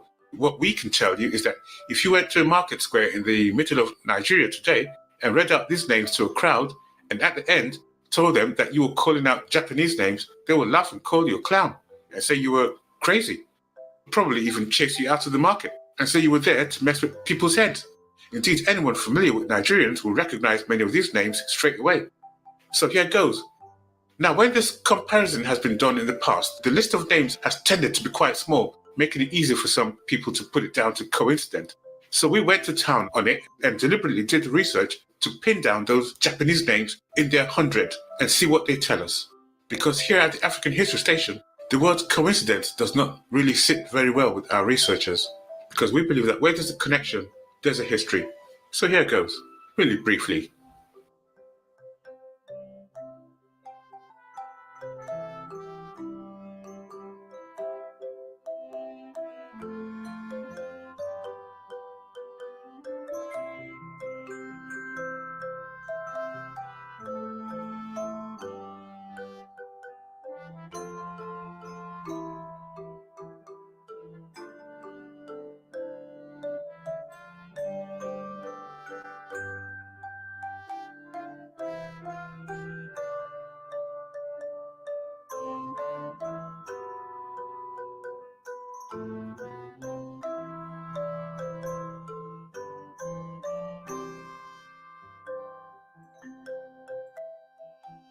So this is all a lot of supportive evidence of African movement and dominance of the region in antiquity. And as we look on the right of the screen at these incredible, astonishing sculptural images from the Edo period of Japan that just scream Africans, and consider the DNA evidence linking them to Nigeria, we ask the question, were the Edo people of the Benin Empire of ancient Nigeria in Africa involved in the Edo period of Japan? Here at the African History Station, we say, yes, they were.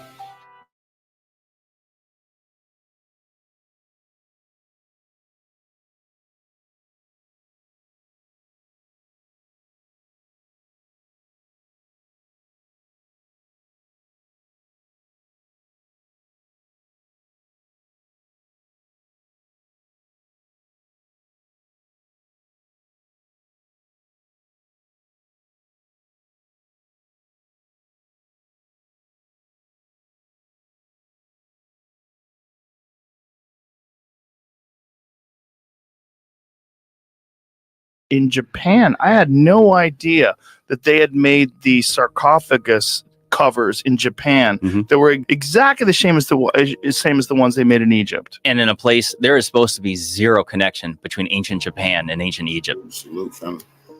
In 2016, the famous Chinese geochemist Sun Weidong quoted Sima Qian's description of the topography of the Xia Empire, traditionally regarded as China's founding dynasty, dating from 2070 to 1600 BC. Northwards, the stream is divided and becomes the 9 rivers. Reunited, it forms the opposing river and flows into the sea, wrote Sima Qian in his first-century historiography. In other words, the stream in question wasn't China's famed Yellow River, which flows from west to east. There is only one major river in the world which flows northwards. Which one is it? The professor asked. The Nile, someone replied.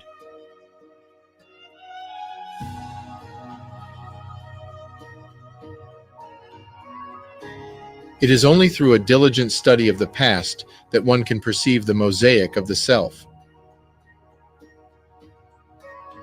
Much has been made about the arrival of the Vikings in America before Columbus, and yet, comparatively, there are orders of magnitude more pieces of evidence that show that Africans, in multiple waves, brought civilization to Asia, especially well into the Far East.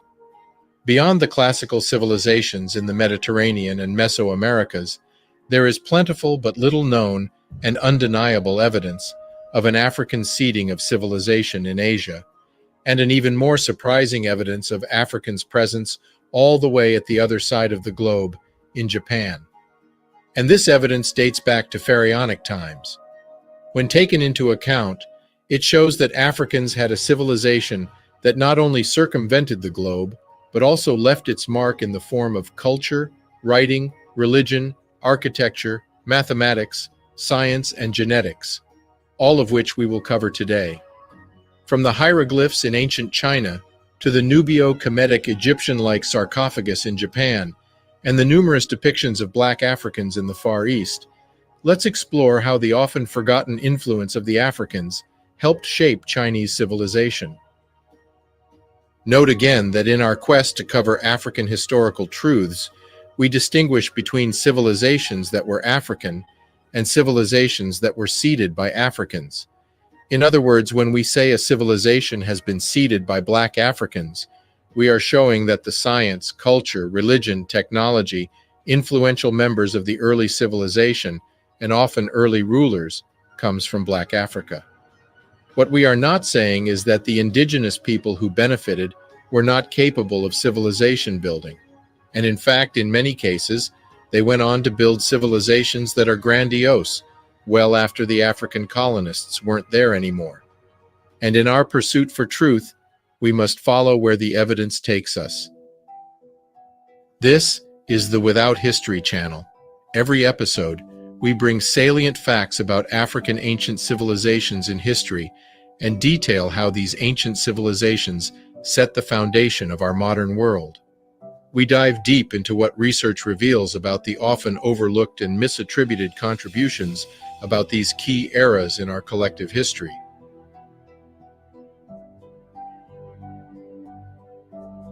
This channel would not exist without the invaluable support of our benefactors.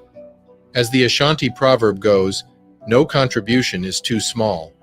You can find various ways to support us in the video description. You will also find a multitude of sources for those that like to dive deeper into these subjects.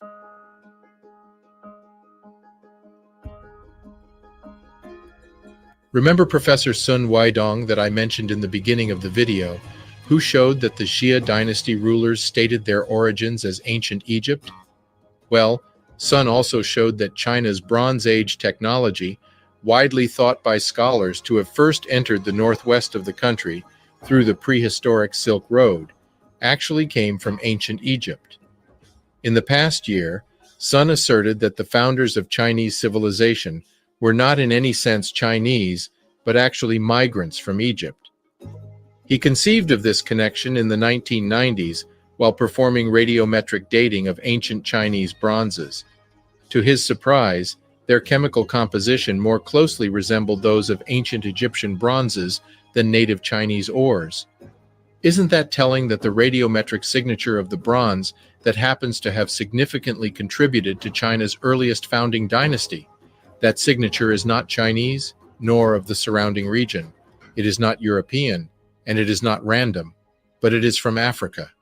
This shows that the technology revolution that sparked the Chinese story came from Africa. And we will later on see that it is not just metallurgy that the Africans brought with them, but also writing, religion, and culture. There is another civilization that bears signs of African seeding, and it is the most Eastern civilization.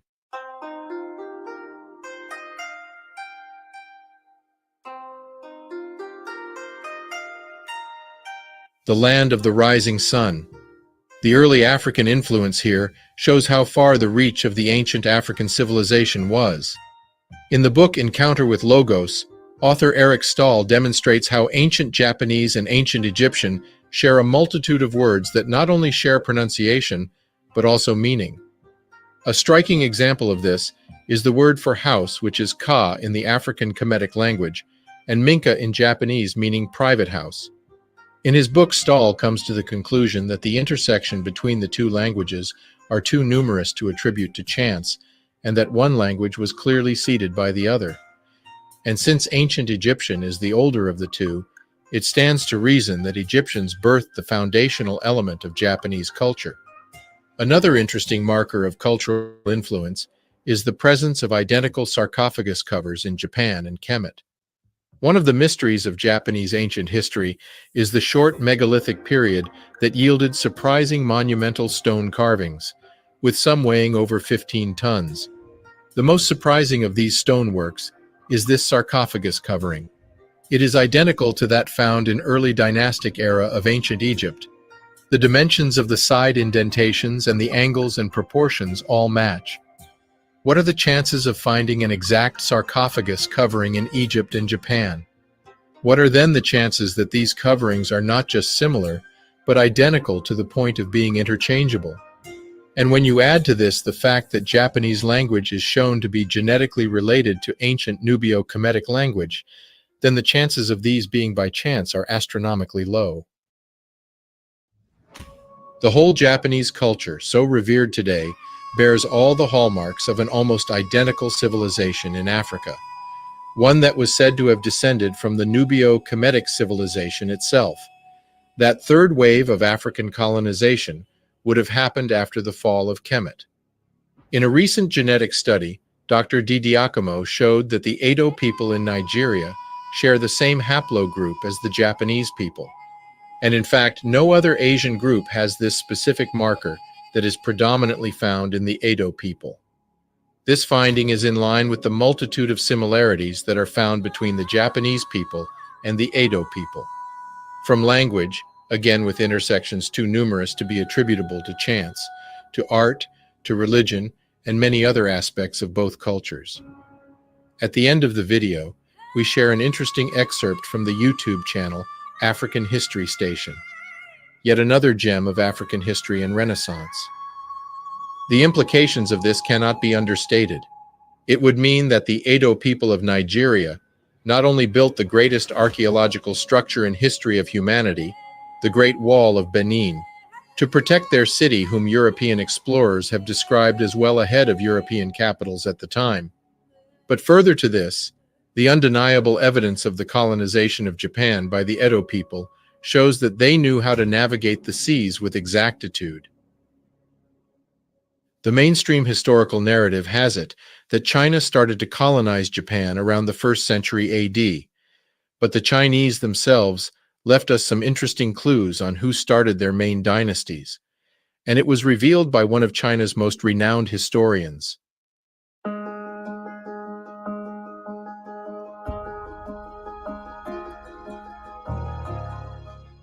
We have seen previously how those who sparked the Bronze Age in China, the dynasty called the Xia, came from Africa, to their own admission, and the archaeological evidence shows it too.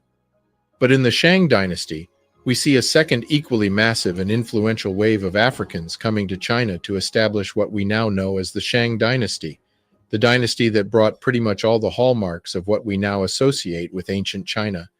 And what did the Shang dynasty rulers and famous figures look like? They looked like this. In a significant number of Shang dynasty artifacts, we see Africans depicted with all their key traits: subnasal prognathism, thick lips, high cheekbones, broad flat nose. They show up on this ornate yew tigress vase, or again on this 1650 BC jade statuette of an African woman, complete with the distinctive African art style still found all over the continent. Really incredible craftsmanship on this hard stone. Shout out to the debunker for providing some amazing pictures. Do check out his and Quelimika's channel. The level of research that is coming out of Black History Channel on YouTube would have made Diop and Van Sertima proud. And on this 1600 BC jade statuettes. Another favorite piece of mine is the Da He Ding. Again on this piece, not just the expertise in bronze work, but also the unmistakable ethnicity of the portrayed figure are highlighted. And just like in Greek texts, the Chinese have many references to black people in the mists. According to the Book of Jin, Chinese Emperor Xiaowu of Jin was the son of a black woman named Li Lingrong. At that time, she, Li Lingrong, was a palace servant. In the weaving workshop, she was tall in shape and black in color. Everyone in the palace called her Kunlun. Kunlun also refers to a faraway land. Or again in the Rite of Zhou, more than a millennia after the arrival of the second wave of Africans to China, it is reported that a whole nation within China was black. Quote, "At the second place is rivers and lakes, Sichuanzhe. Its animals are scaly, its plants are oily, and its people are black and oily." End quote. And they also show up in archaeological skeletal remains in large numbers from the Xia, First Dynasty in China, to the Shang, Second Dynasty in China, before eventually being replaced by the Zhou, Third Dynasty in China. It is this last dynasty that was Mongoloid in type, and that came to replace all previous population types in China. Negroid skeletons dating to the early periods of southern Chinese history have been found in Shandong, Jianteng, Sichuan, Yunnan, Pearl River Delta, and Jiangxi, especially at the initial sites of Qingliangang, Qingliankang, and Majiapang phases. See K.C. Chang, The Archaeology of Ancient China, performed from Yale University. The Qingliangang culture is often referred to as the Dawenkou culture of North China. The presence of Negroid skeletal remains at Dawenkou sites make it clear that Negroes spread out from the north to South China. The Dawenkou culture predates the Lungshan culture, which is associated with the Xia civilization. So this means that the predominant cranial type found in the early and pre-dynastic era of China, pre-Xia and Xia dynasties, were Africoid. Even the term Li Min, used by the Zhou dynasty to indicate the founders of the Chinese civilization, translates to black-headed people, an appellation that is shared with the Sumero-Akkadian term Sagigga, also translating to the black-headed people. We have already covered how early Sumerians were unmistakably black in previous videos, so it is interesting to see that halfway across the world, we find this same appellation again, and this time used by the Mongoloid Zhou dynasty on the originators of Chinese civilization. And the names or title of many of the early Shang dynasty kings also showed a black origin, from Zhuangwang, meaning black king, Zhuangdi, meaning black emperor, and many others. But if you have been following our channel for some time, you know that this is not surprising, and that human phenotypes change rapidly to adapt to environmental pressures, enabling better adapted people to thrive within the span of a few millennia. And that flow and travel of new genes into different regions of the globe happened far quicker than previously thought, and allowed for them to be tested over a few generations. Also note that these specific waves of African seeding of Chinese civilization are different from the earlier wave of Negritos Black, who came much earlier. Unlike the Xia and Shang wave, the Negritos did not bring key civilizing elements with them that we can detect from the historical record. As we have seen, the Chinese left a multitude of historical records about the presence and influence of the African, but when they did so, they used an all too familiar way of writing to do so.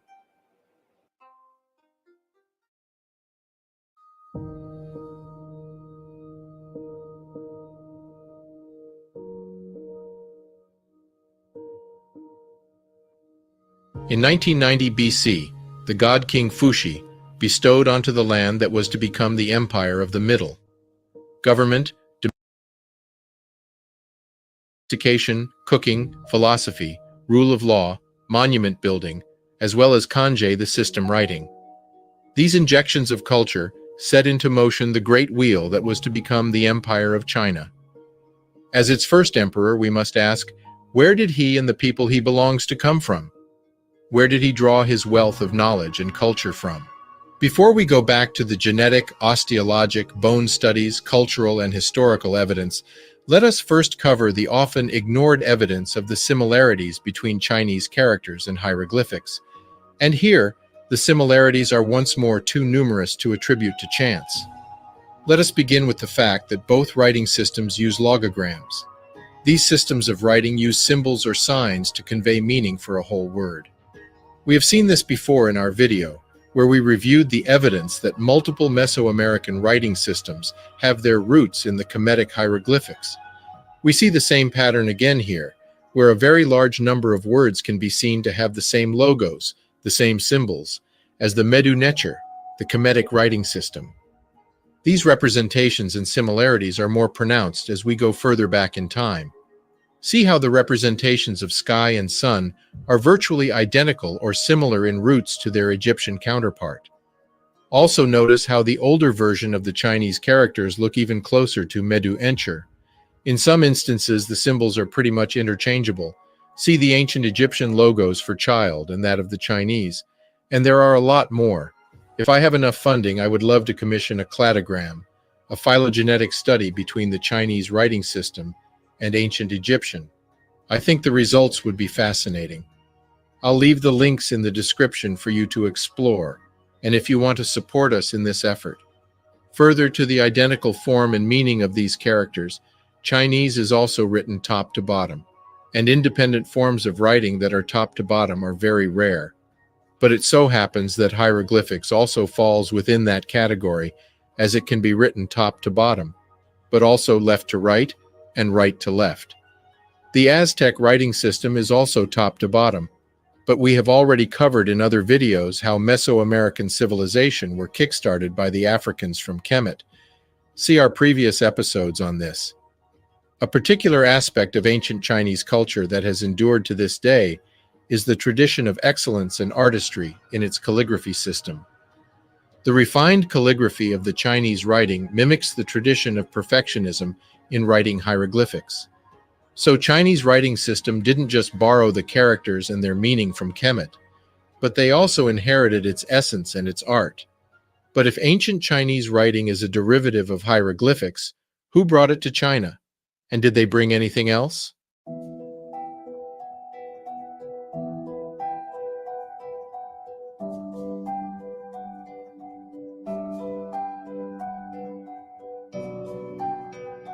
Pyramids. Pyramids aplenty. 100 pyramids in the area of Xi in central China. This evidence is very consequential, because soon after the pyramid building experience from Kemet begins, and as black people are shown to be moving east in around 2500 BC, pyramids and mastabas are appearing in central China. At the end of the Second World War, U.S. Air Corps pilot named James Gaussman claimed to have seen a gigantic white jewel-topped pyramid while flying between India and China during World War II. But his statement was kept a closely guarded secret of the U.S. military for 45 years before it became public knowledge. All the way back in the Xia dynasty, China was building pyramids, and some even larger than the Great Pyramid of Giza. This points to the fact that the leaders at the time had access to a significant amount of labor. That means, even back in this remote period, China already had a large population, probably thanks to the agricultural revolution brought about by the Africans at the top of the Shang dynasty. But the similarities to Kemet don't stop there. The ancient Chinese also practiced mummification. In fact, one of the best preserved mummies is Lady Dai from the Han dynasty in 206 AD. Or like this 700-year-old mummy discovered by chance in eastern China, we witness the hand of the Africans again. China, just like Egypt, also performed sarcophagus burials for their kings. Just look at these magnificent tombs from Chinese 6th century emperors and compare them to the Egyptian king's sarcophagus. Let's remember that the oldest sarcophagus in Egypt dates back to 2613 BC, at the time of the building of the pyramids. So the Kemetic tradition would have been much older, and thus the originator. Ancient Chinese afterlife is also borrowed from the Kemetic concept of afterlife. Ancient Chinese believed that the spirit or soul would continue as they had in life. This mimics exactly what the ancient Egyptian believed and practiced. In fact, just like the Old Kingdom Kemetu, the ancient Chinese nobility would accompany the dead with their servants and slaves, along with other personal belongings, a practice that was later discontinued in Kemet. In Kemet, it was frequent to bury the dead with their board games and their boat. The Egyptians believed that it would help their soul travel to the afterlife. Many ancient Chinese graves had had board games and chariots instead, but the cultural motifs are identical: pyramids, sarcophagus, burying of belongings, vessels for the afterlife. Again, the similarities are too significant to be dismissed, and we can see how the ancient from the Nubio-Kemetic civilization complex, especially its ruling class, sparked the early Chinese civilization. This even extends to the scribes. The scribe was also very important in both civilizations, but also the concept of the god king, both taken from the ancient Egyptians. Even the concept of ancestor worship that the Chinese started to practice in dynastic times came from the Africans. Another very interesting fact is that the Shang dynasty, the founding dynasty of China, practiced the African child naming convention by assigning names corresponding to the weekday they were born. For example, in Ghana, the Ashanti still name their kids Kufuor, Kujo, Kwame, and so forth, which are old Kemetic names, from their migration all the way back in ancient Kemet to the Ghana Empire situated in Mali to their present kingdom. This practice was also present in the ancient Chinese Shang dynasty. Another coincidence between Kemet and China is that their calendars were somewhat similar. Chinese calendar is described as a lunisolar calendar, just like its older Kemetic counterpart. But one question still remains. Was it just a cultural influence, or did a large contingent of Kemetu, ancient Egyptians, settle in China in the Bronze Age?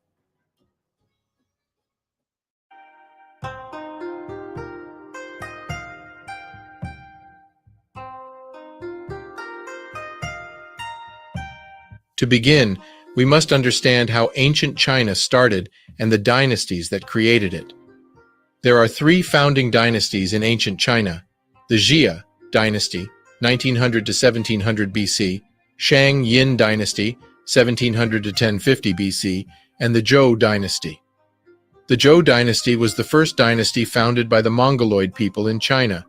The Xia and Shang dynasties are said to have been founded by a people who came from the West, those who have been called the Na-Ki, which translates to Na, black, Ki, man. This would imply the first two oldest dynasties of China, the ones that brought in the foundations of their civilization, including writing and pyramid building, were black African, or at the least ruled by black people from the West. That black civilization, as we have seen from research covered in previous videos, spanned from the Western Sahara to Kemet Egypt, Asia Minor, and as we shall see today, Far East, that is China. The same Nubian stock that started the Greek, Etruscans, and Sumerian civilization. There is now a very large body of evidence, skeletal evidence, written account, artistic depictions, and oral history that shows that well into the Bronze Age, a very powerful black civilization ruled from Western Sahara all the way to Levant, the Middle East, Southeast Asia, China, and Japan. Throughout all these lands, numerous skeletal remains and antecedents depicting clearly Africoid gods are present. They even crossed the Atlantic and helped seed civilization in Mesoamerica, as we have seen in our previous videos. If ever there was a case for an Atlantean civilization that was spreading technology and know-how to the whole world, that would be that civilization of black people, which lasted from 12,000 BC, when Africoid black people discovered agriculture in the Levant and spread it around the known world. Ancient Egypt was but a division of this ancient civilization, as their own texts attest. But this is a topic for another day. The first Chinese emperor, Shang Tang, the ruler of the Na Qi, the black men, brought about several totems of civilization China. Among his credits are establishing government and originating social institutions, as well as cultural inventions. Emperor Tang is believed to have ruled from in 1600 and started the Shang dynasty by overthrowing the last king of the Xia dynasty. Amongst the many rulers in China, Shang Tang is notable for the inventions he brought forth. He is said to be the originator of the I Ching, the Book of Change. It is among the oldest and most revered system of philosophy. Emperor Hongwu was founder of the great Ming dynasty of China, and there are indications that these early rulers were black, revered as god kings, and then elevated to mythical figures, similar to Osiris and Imhotep. Even in the White Garment Hall of the Shaolin Monastery in Honan, Hunan province of China, there are two 12-foot-long paintings of Chinese and Africoid, black Shaolin monks training in kung fu, boxing skills together.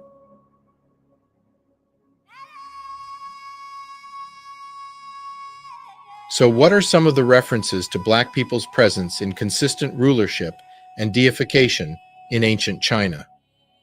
In Southeast Asia and southern China, ancient skeletal remains represented the earliest inhabitants to be Australoids and Negrillo Negrito. By the beginning of the present Holocene period, the population in China could be differentiated and placed into categories designating Mongoloid in the north and Oceanic on black races in the south. Both of these groups evolved out of a common Upper Pleistocene substratum, as represented by the Zuyang and Lucian skulls. More importantly is that by at least 2500 BC, Africoids of the Mediterranean and West African type entered this area by way of India. The skeletal evidence from the Shantung and Jiangsu, China, show the modern Africoid type, especially at the initial Qinglian Qing and Maqiabang phases. Notice that 2500 BC also happens to fall in the Old Kingdom of Kemet and the height of pyramid building. Other ancient Chinese sources describe the wealthy mon Khmer who ruled the ancient kingdoms of Chamba, Funan, and Kampa, Lin Yi, as having curly hair and black skin. We see this description often in ancient text when referring to black people. These are some of the clear phenotypes of black people from Africa, and these appear in multiple instances throughout China and Asia as a whole. The skeletal evidence of the Africoid people have been located in Majiabang, Qinglingang, Jiangxi, Pearl River Delta, Yunnan, Sichuan, Jiantung, and Shandong areas. The black people are said to have heavily influenced the culture of the northern China. Most of the northern China's Africoids are said to have come from East and West Africa. Till this day, there is strong resemblance between the ethnic Chinese and the Central African Khoisan H. Imbert, a French scholar in 1928 in Les Negritos de Chine, observed that, in the first epochs of Chinese history, the Negrito type peopled all the south of this country, and even the island of Hainan, as we have attempted to prove in our study on the Negritos, or black men of the land. There are many references to these black people in Chinese literature. According to T. de la Cauperie, the Chinese first met these tribes in 2116 BC, when they advanced eastwards of the great southern bend of the Yellow River. They are spoken of in the Zhou Li, composed under the Zhou dynasty, 1122, 249 BC, as black and oily skinned. In 122 BC, Prince Liu Nan, who died in 122 BC, speaks of references of blacks in China as late as the Tang dynasty. In the Lin Yi Kuo Chuan, contained in Book 197 of the Chu Tang Shu, it is written that the people living to the south of Lin Yi have woolly hair and black skin. In addition to the above, Chinese folklore mentions an empress of China named Li, 373-397 AD, who was the consort of the Emperor Xiao Wu Wen, was black. In addition to fighting the Yi, the Zhou also conquered the Negritos of southern China. They defeated some but not all of the Negrito kingdoms, especially in Yunnan. The Chinese called the Negrito blacks Man and Kunlun. Many of these blacks presently live in Cochin, China, and Yunnan. The Xia people came in contact with these black inhabitants in 2116 BC. They are mentioned in the Zhou Li as living along the Yellow River. The name of the Yangtze River Basin area were also constantly at war with the Zhou.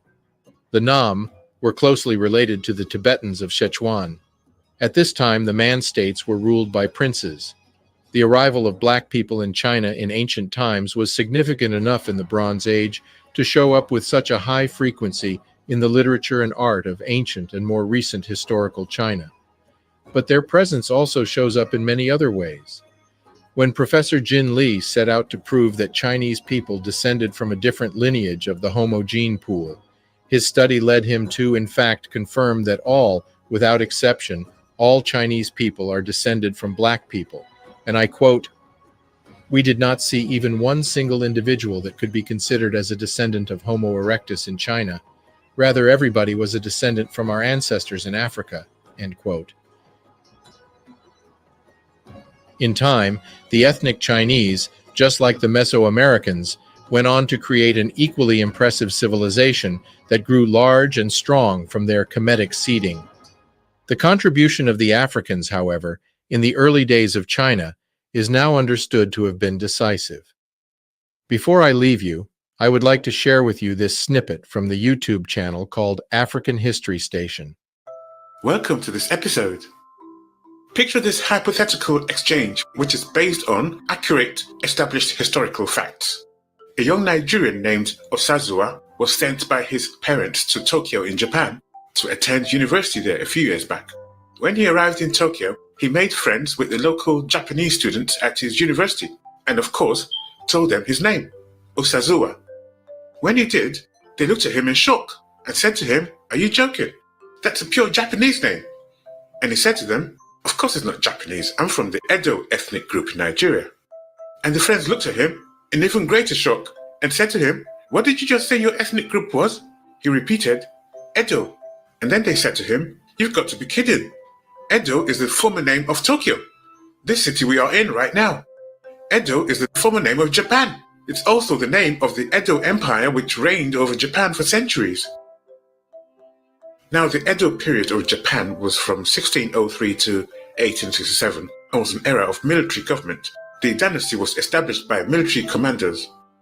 Osazuwa, or Osa for short, was a history enthusiast, and he asked them who started the Edo Empire in Japan. And they said he was a military commander named Ieyasu. Osa was in total shock. The title of the military commander of the Edo Empire, i.e. the Benin Empire of Nigeria, who was second in power only to the king himself, was Iyase.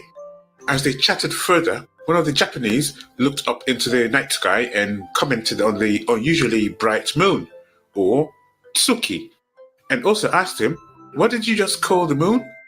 "Tsuki," he replied. And then Osa said, "In Edo, we call the moon Uki." And they looked at him in pure astonishment.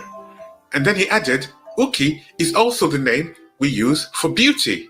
The Japanese kids stood bolt upright as they screamed, "And Tsuki is the name we also use for beauty." As they wondered aloud in amazement, an elderly Japanese man walked up to them to ask for directions. And the Japanese students greeted him by saying respectfully, "Domo, domo."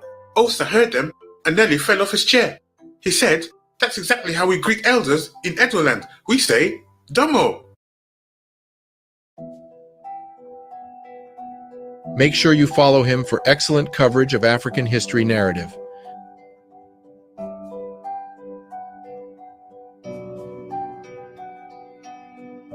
One thing is certain, is that history becomes far more interesting to study when the veil of racism is removed.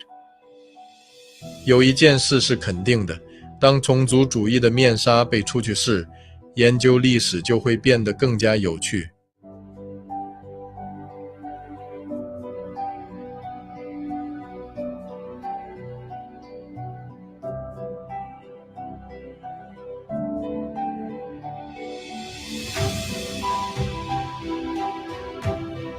For those who can, please consider becoming a Patreon or donate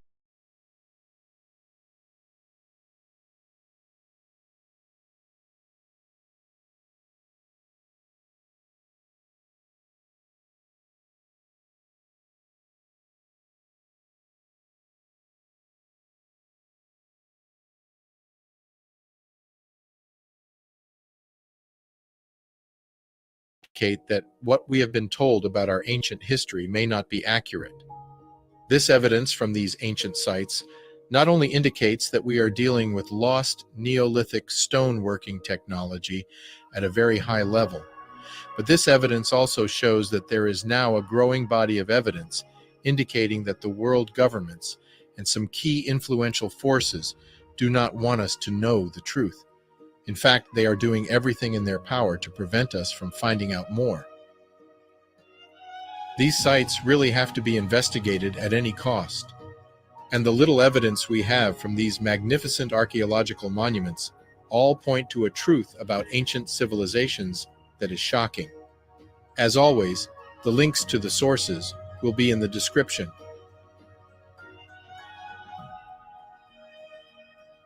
A mind that is stretched by a new experience can never go back to its lower dimensions.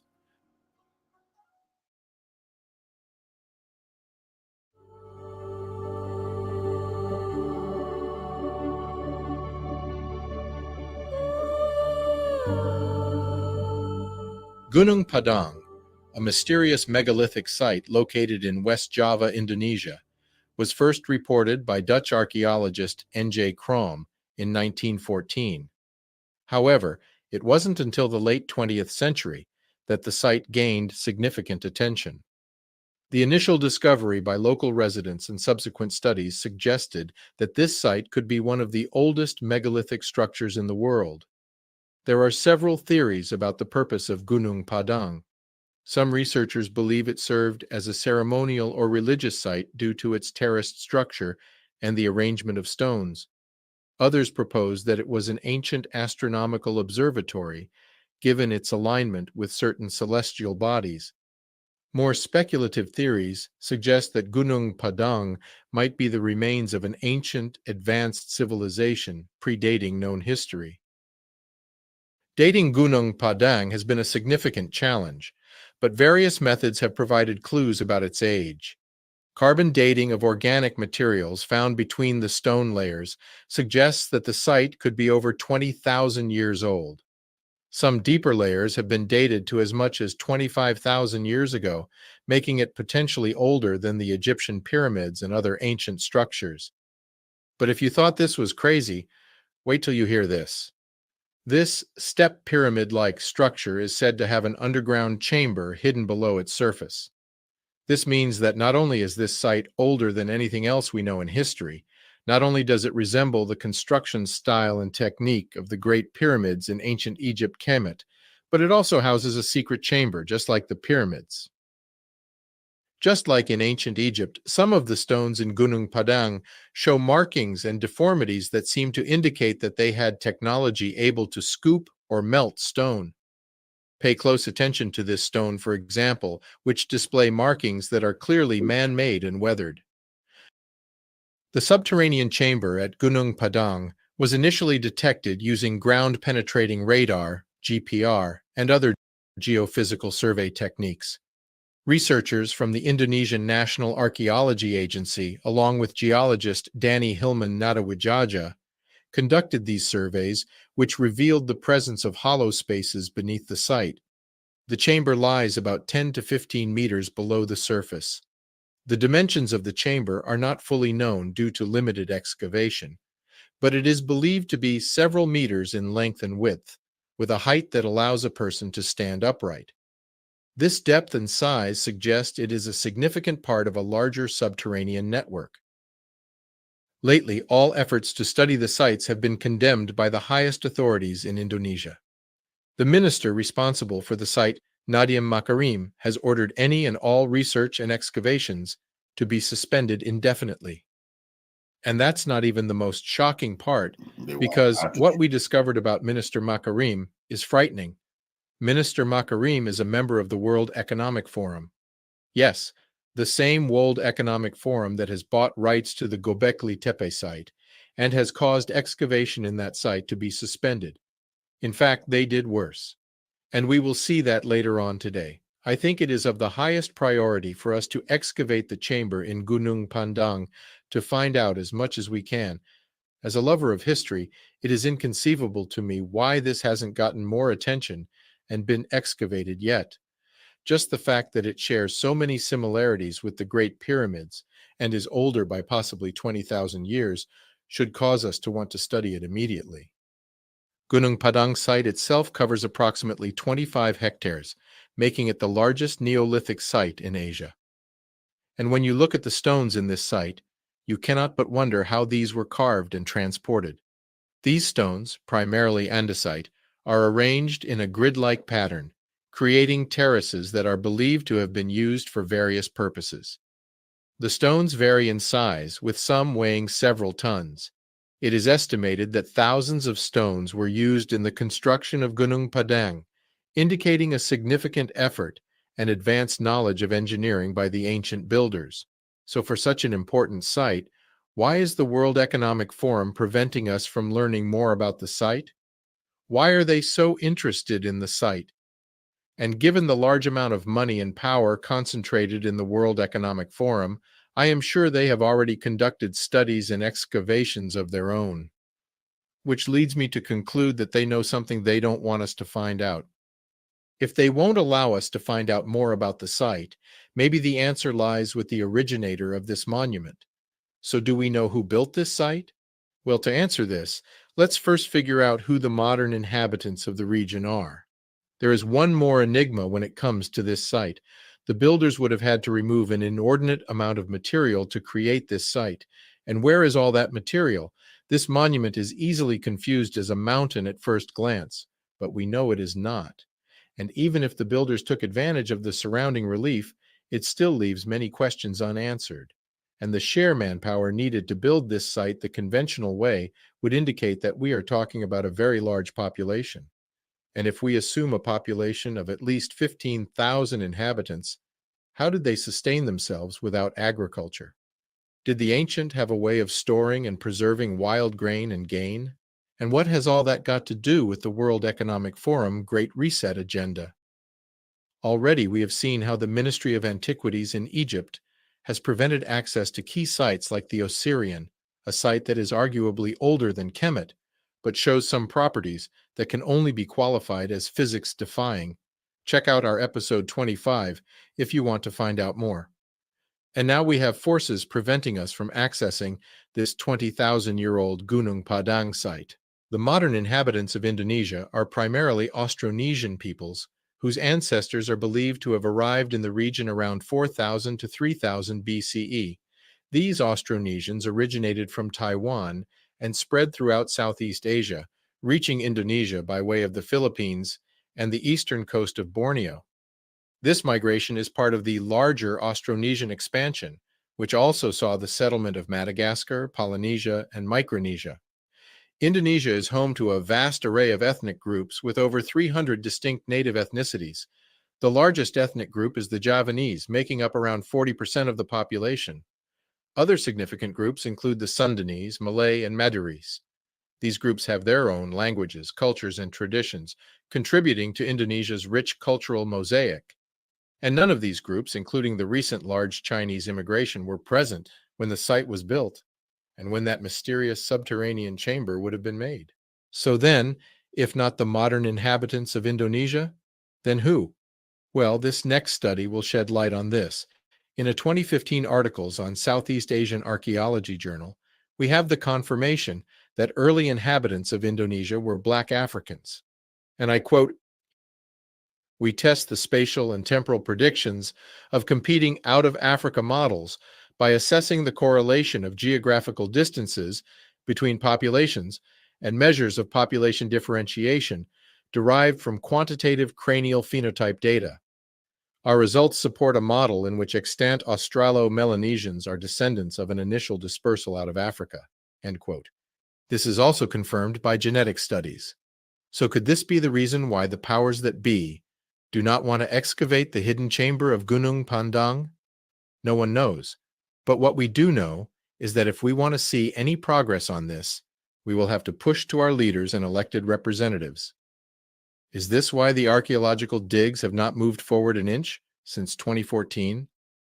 Are they afraid they will find what they found in ancient Egypt? Mummies after mummies after mummies, all of them found to be not Asiatic, not European, but purely Black African. Are they afraid they will find the same stock that they found in early ancient Mesopotamia? In fact, the minister responsible for the whole site in Indonesia has publicly proclaimed that excavations of the site and the subterranean chamber is not his priority. Regardless of what they find, we are entitled to the truth. We are all entitled to the truth. And I will go so far as to say that whatever they find will actually be good for the whole of humanity. There are too many people who have been misled by the misinterpretations of the Bible, causing people to think that humanity is only 6,000 years old. Although the Bible never actually said that. And also, why has the World Economic Forum right out bought its way into these most significant Asian sites, including Göbekli Tepe?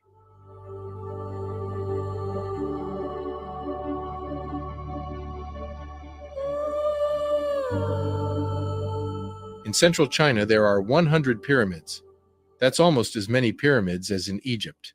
It's 1945, and U.S. Air Force pilot James Gaussman is just trying to focus. He's flying a leg of his journey between India and China when suddenly a glimmer catches his eye. Emerging from the plains of China's heartland, he spots it, a tremendous pyramid that would put Gizas to shame. It was pure white on all sides, he said. The remarkable thing was the capstone, a huge piece of jewel-like material that could have been crystal. There was no way we could have landed, although we wanted to. We were struck by the immensity of the thing. 2 years later, Colonel Maurice Sheehan, the Far Eastern director for Trans World Airline, reports the same experience. This time, the New York Times runs his story, and the world is fascinated with what could be one of the biggest finds in archaeological history. But was the 1,000th pyramid actually real? And if so, had anyone dared go inside? Fast forward half a century, and the answer is definitely clearer. Today, Google Earth will show anyone with the right coordinates evidence of not just one, but several pyramids in Xi'an, in the Shanxi province of northwestern China. There are nearly 40 known pyramids, but not all are easily distinguishable to the human eye. They're covered with trees and grass, and many date back 8,000 years. They're also not quite pyramids, but more like giant flat-topped burial mounds for ancient emperors. In that way, they almost have more in common with the Mesoamerican pyramids. But the region is, in essence, China's version of both Giza and the Valley of the Kings, particularly because there's a whole lot of royalty hiding under that dirt that no one has dared disturb. As early as the 17th century, a Roman Jesuit wrote about the pyramids, and in 1785, the French Orientalist and sinologist Joseph de Guigne wrote an essay in which we prove the Chinese are an Egyptian colony. Now don't forget, when we talk about the Chinese pyramids, we're only talking about the information that has been made available by a rather tight-lipped Chinese government.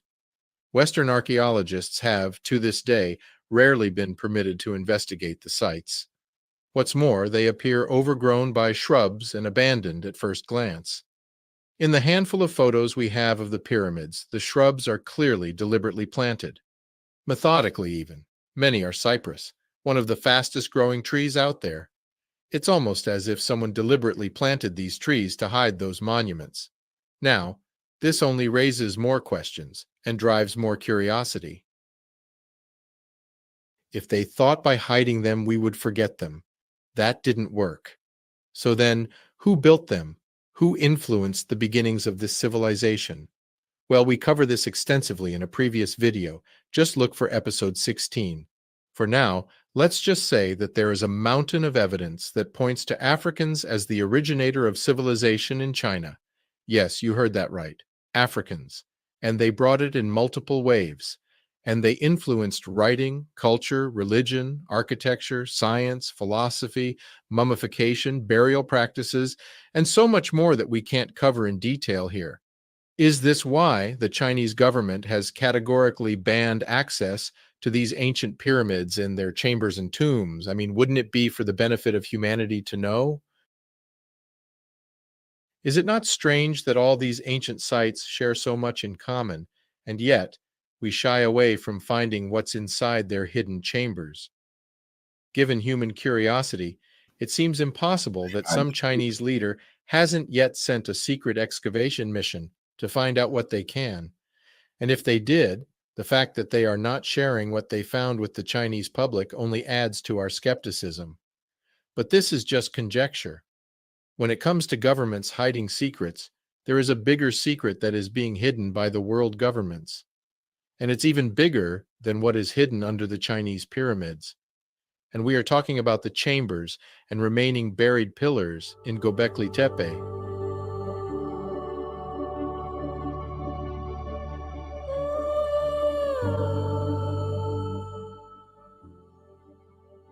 Göbekli Tepe is a groundbreaking archaeological site in southeastern Turkey, known for its massive stone pillars arranged in circular formations. Discovered in 1994 by German archaeologist Klaus Schmidt, this site is estimated to be around 11,600 years old, making it the oldest known temple complex in the world.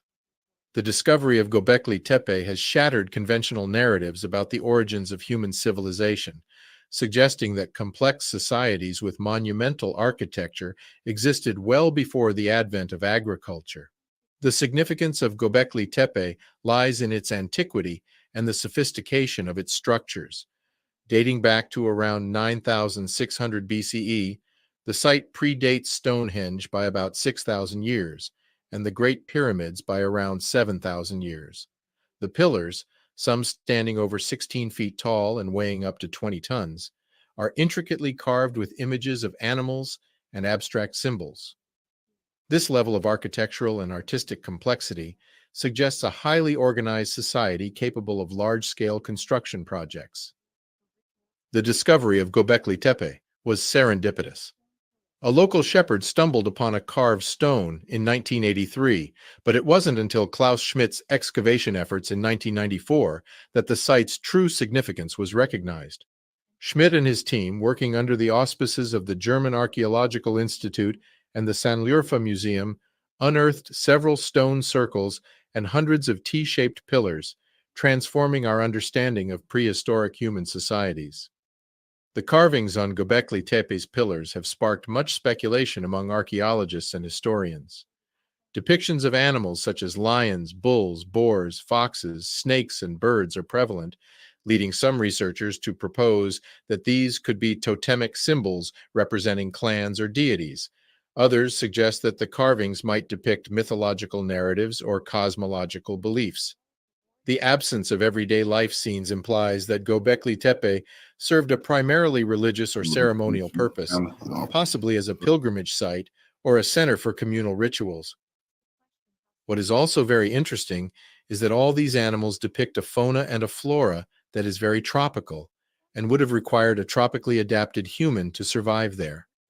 And who is the most tropically adapted human on Earth? You guessed it, Black Africans. But don't take it from me, let's look at what the evidence shows, and we will see that in a bit. The increasing recognition of Göbekli Tepe's importance has led to significant tourism-driven construction at the site, which has sparked controversy. While the influx of visitors has raised awareness and provided funds for further research, it has also raised concerns about the preservation of the site. Infrastructure for tourists, including walkways and shelters, has been constructed over areas that have not yet been excavated. This has led to fears that undiscovered artifacts and features may be damaged or destroyed, compromising our ability to fully understand the site's historical context. Such actions have been deemed scandalous by archaeologists and preservationists who argue that the rush to accommodate tourists should not come at the expense of invaluable archaeological evidence. Recent genetic studies have revealed intriguing connections between the builders of Göbekli Tepe and the Natufian culture, which thrived in the Levant from around 12,500 to 9,500 BCE. The Natufians are considered one of the precursors to the Neolithic Revolution, and genetic evidence suggests that they had African origins. Researchers have found that the Natufians carried haplogroups common among populations in West, North, and East Africa, indicating a migration from Africa into the Levant. Essentially all populations that were very present in ancient Sahara. the Natufians were among the first to build semi-permanent structures, signifying a transition towards more sedentary lifestyles. Their architecture typically included round or oval huts with stone foundations and thatched roofs. Sites like Ain Malaha in Israel and Wadi Hama in Jordan show evidence of complex communities with communal spaces, food storage facilities, and burial sites. These early architectural achievements are comparable to the monumental construction at Göbekli Tepe, suggesting a shared cultural or technological lineage.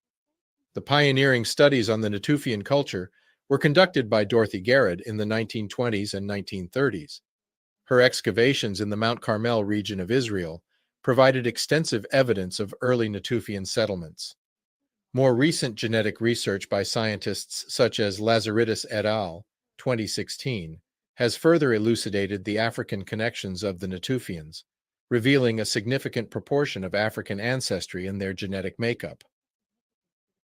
Here, too, in Göbekli Tepe, we see the hand of the World Economic Forum, and we see them using the same modes of denial that we saw in Gunung Padang. They purchased the site, and now they are building tourist attractions and trees while denying access for further research. This is truly insulting. Genetic and archaeological evidence suggests that some Natufian groups migrated into North Africa, contributing to the development of the ancient Sahara civilization.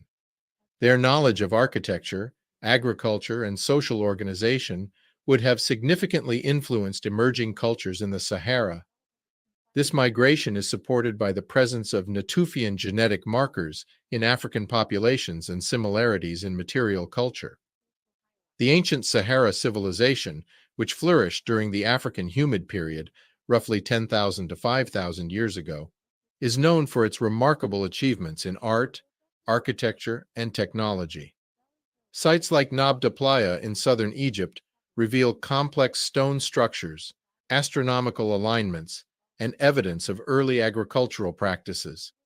The genetic linkages between the Natufians and the populations of the ancient Sahara suggest that the knowledge and cultural practices of the Natufians played a foundational role in the development of these North African civilizations.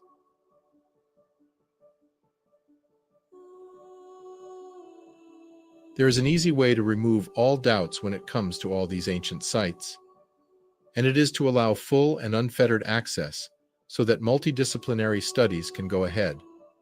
But one thing is for sure, given the date of these monuments and the available archaeological and genetic data we have so far, we know they were Black Africans. These Black Africans went on to become regionally adapted to ensure better survivability.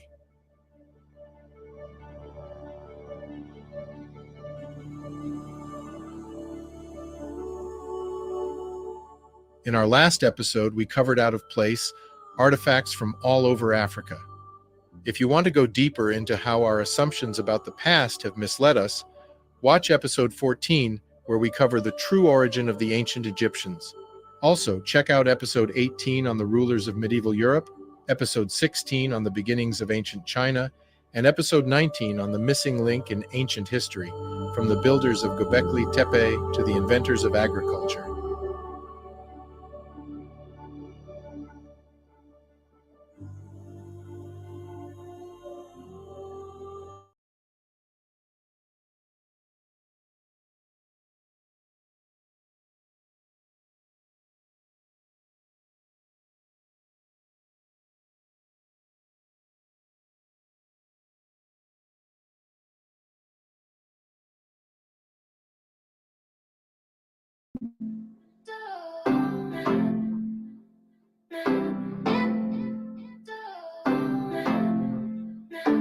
On the early morning of October 12, 1492, Christopher Columbus and his crew finally arrived on the coast of the Bahamas.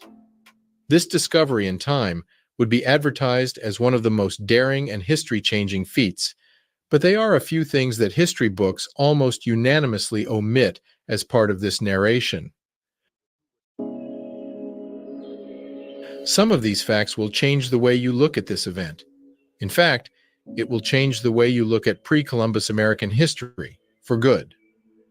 Now, it is well documented that the Portuguese sought the help of the Africans in order to improve the seaworthiness of their ships ahead of their attempts to cross the Atlantic.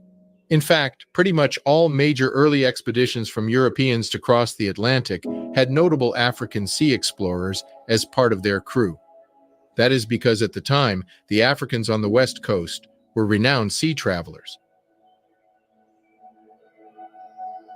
In a symbolic twist of fate, Pedro Núñez Columbus's pilot for the Santa Maria, whose mother was of African descent, would be imprisoned and die in jail after returning with untold spoils from one of his voyages to America.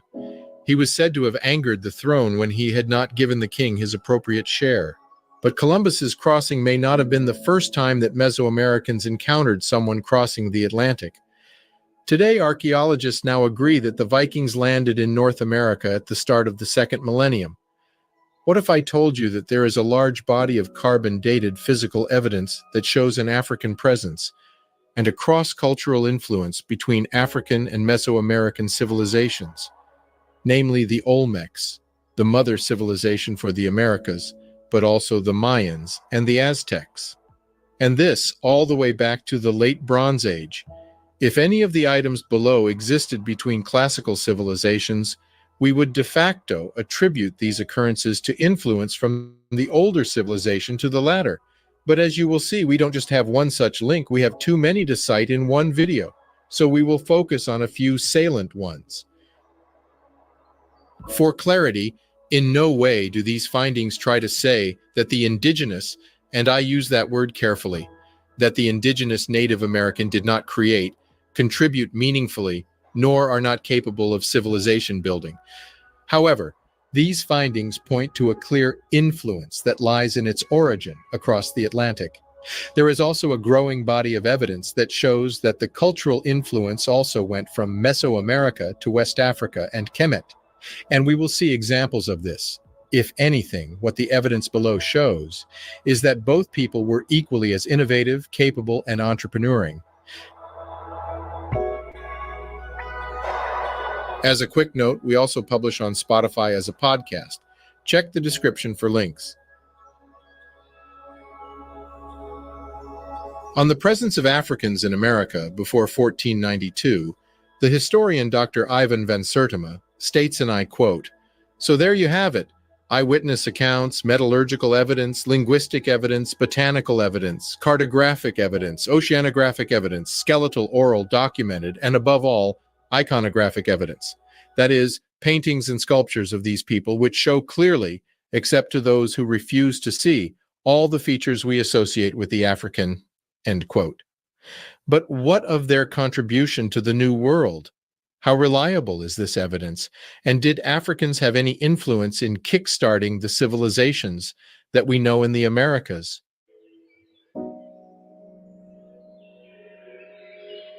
Mesoamerican culture shows signs of multiple waves of Kemetic influence, with a significant one happening during Mayan times in 100 BCE, coinciding with the fall of Kemet and migration of ancient Egyptians Kemetu out of Egypt in 300 BC.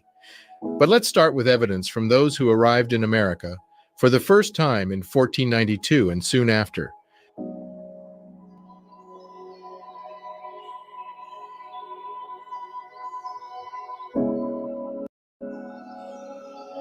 Perhaps the most telling evidence of Africans being present in America prior to 1492 is the first-hand accounts from European explorers themselves.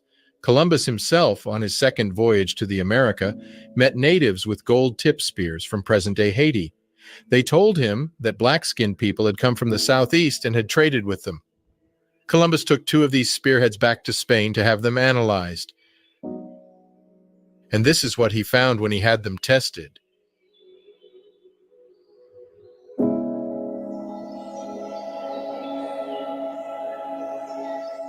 They were identical, not similar, but identical in their composition to spears made in West Africa.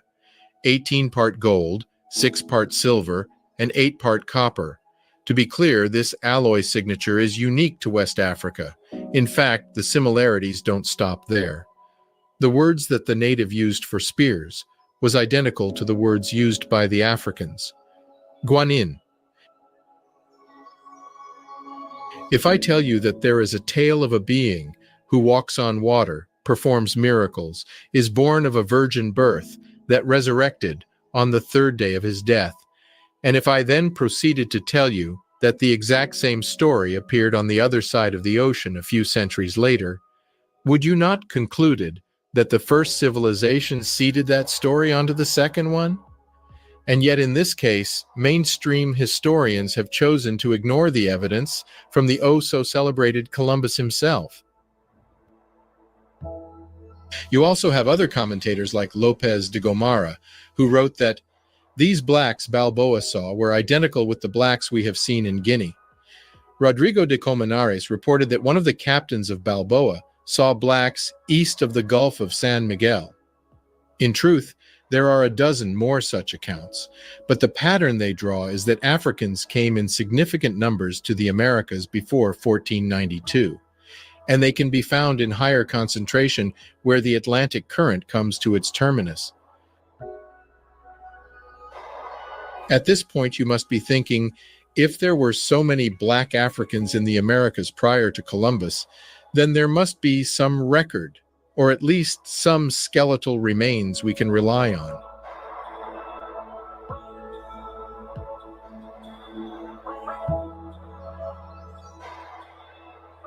Let's first look at what the Mesoamericans themselves said when it comes to this matter. And they couldn't have been louder than expressing themselves with these giant head statues, the Olmec heads. Here, I would like to echo renowned historian Dr. Matthew Sterling and I, quote, "Despite its great size, the workmanship is delicate and sure, the proportions perfect. Unique in character among Aboriginal American sculptures, it is remarkable for its realistic treatment. The features are bold and amazingly Africoid." End quote. Olmec heads had African features, Egyptian headdress. Some even had Ethiopian-style braids. In fact, one of these heads and its photograph was so Africoid that it had been suppressed for more than 4 decades before Dr. Ivan van Sertima revealed it to the world. I mean, you can't make this up. This is yet another example of the clear intellectual dishonesty from a few Eurocentrist historians. Even so, till today, a non-African origin for the people depicted by these heads is brought forward. And yet, if you ask any kid what ethnicity these heads belong to, the answer would be without tergiversation: Black African. The consensus date for the construction of these heads is 814 BC. This dates back to Pharaonic Egypt and especially during the Kushite Renaissance. So what other depictions of them exist? Professor Alexander von Wuthenau, who authored The Unexpected Faces in Ancient America, 1500 BC to 1500 AD, states, and I quote, "The startling fact is that in all parts of Mexico, archaeological pieces representing Negro or Africoid people have been found, especially in archaic or pre-classic sites." End quote.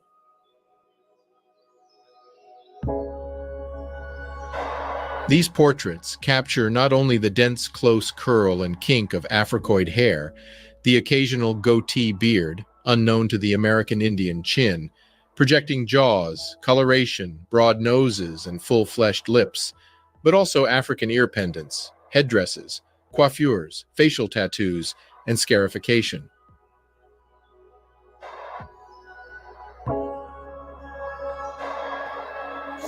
Funny.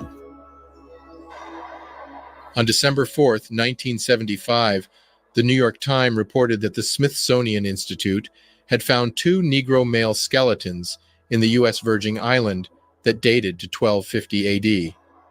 Their dental mutilations were also characteristic of African cultures. This was just one of the numerous such examples found throughout Mesoamerica. With the African presence in America firmly established well before Columbus, let's look at how they affected the culture of the New World. In the 18th century, the French missionary Pierre Maillard documented the hieroglyphics used by the Mi'kmaq. They lived in the areas of the Great Lakes, next to the Canadian province called Quebec, north of New York State. After Maillard documented their glyphs, they remained relatively unimportant until the 1970s, when Barry Fell undertook a comparative study of these glyphs with their Egyptian counterpart. The similarities were so numerous they could not be attributed to chance. See for yourself.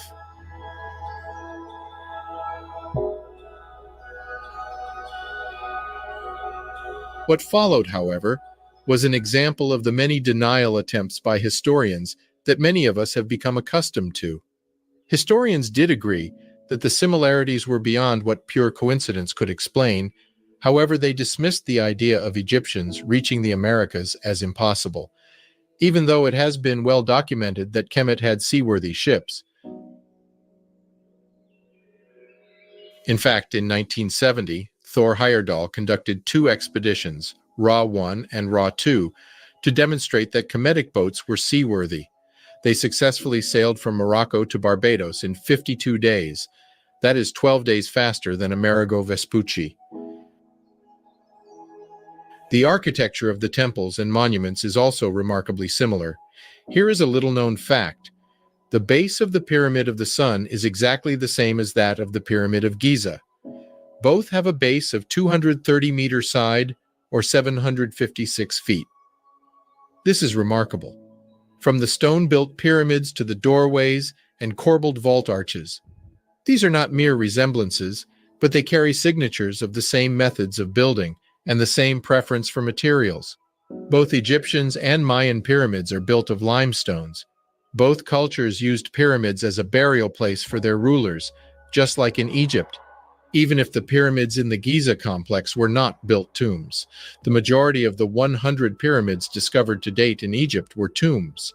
All the pyramids in Nubia were also tombs. Other cultural and religious similarities can also be found. Both cultures had religious systems revolving around the sun god as the supreme deity, but they also had a Book of the Dead. The similarities also extend to how the Mayan measured time. Both Egyptian and Mayan calendars had a 365-day calendar without a leap year, referred to as the wandering year. Both calendars had their new years in July.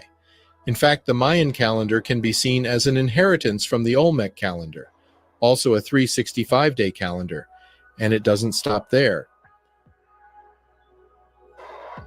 Cranial deformation was also practiced in both cultures, especially the elites. In fact, it was practiced by all 3 major civilizations in Mesoamerica. Akhenaten and his son King Tut are both famous for having practiced cranial deformation, but this practice was also widespread in Olmecs, Mayan, and Aztec civilizations. The victory scenes from both cultures are virtually identical.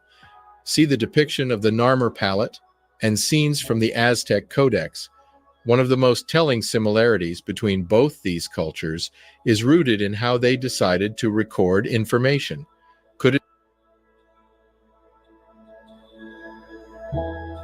The similarities between Mayan and Egyptian hieroglyphs just cannot be attributed to chance. Both use phonograms followed by ideograms to relate meaning. These are pretty much the only languages in history to do so. The odds of that happening independently, randomly, and within the same time period is astronomically impossible. When you add all the other similarities, the conclusion becomes obvious. Just for context, other independently developed writing systems in the world look nothing like hieroglyphics, and they especially do not follow the same format. But it goes further because there were other cross-Atlantic writing systems that were all too similar.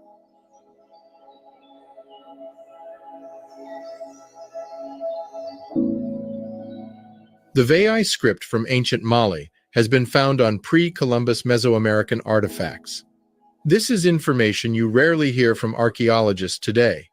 It is widely known, however, that Mali King Abubakar was documented to have left Africa to cross the Atlantic in search of the land on the other side of the sea in 1300 CE with a fleet of 200 ships. This is because they already knew the earth was round, as shown in the manuscripts of Timbuktu. See our previous video on this, link in the description. Cross-Atlantic influence also went in the other direction of the Atlantic. Egyptian mummies have been found to have drugs in their digestive systems, drugs that were native to the Americas at the time.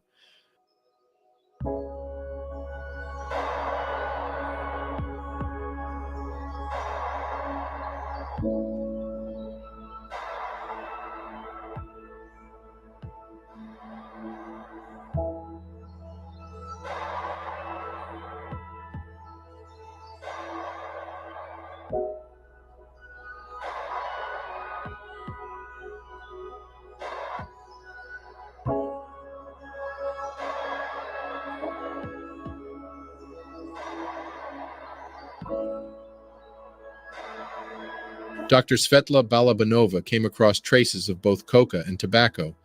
This quickly became a very perplexing find, as neither product was grown outside of the Americas until after Columbus arrived.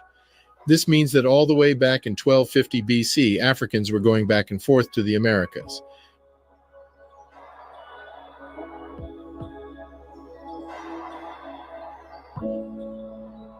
The large number of depictions of elephants in pre-Columbus art gives strong indications that the Mali Empire would have brought with them elephants during their Atlantic crossing. The Mali Empire was documented to have carried elephants in their ships.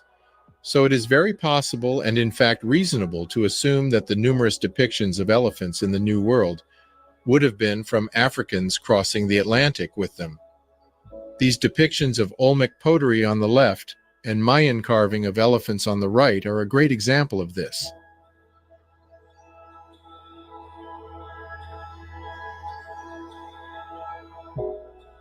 So to be clear, it is not evidence that is lacking.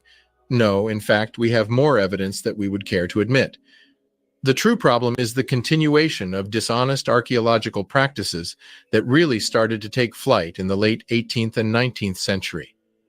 It is our duty to undo the centuries of misplaced and ill-intentioned omissions and misinformations and help the next generation realize the true potential of the human mind, whatever cloth it is wrapped in.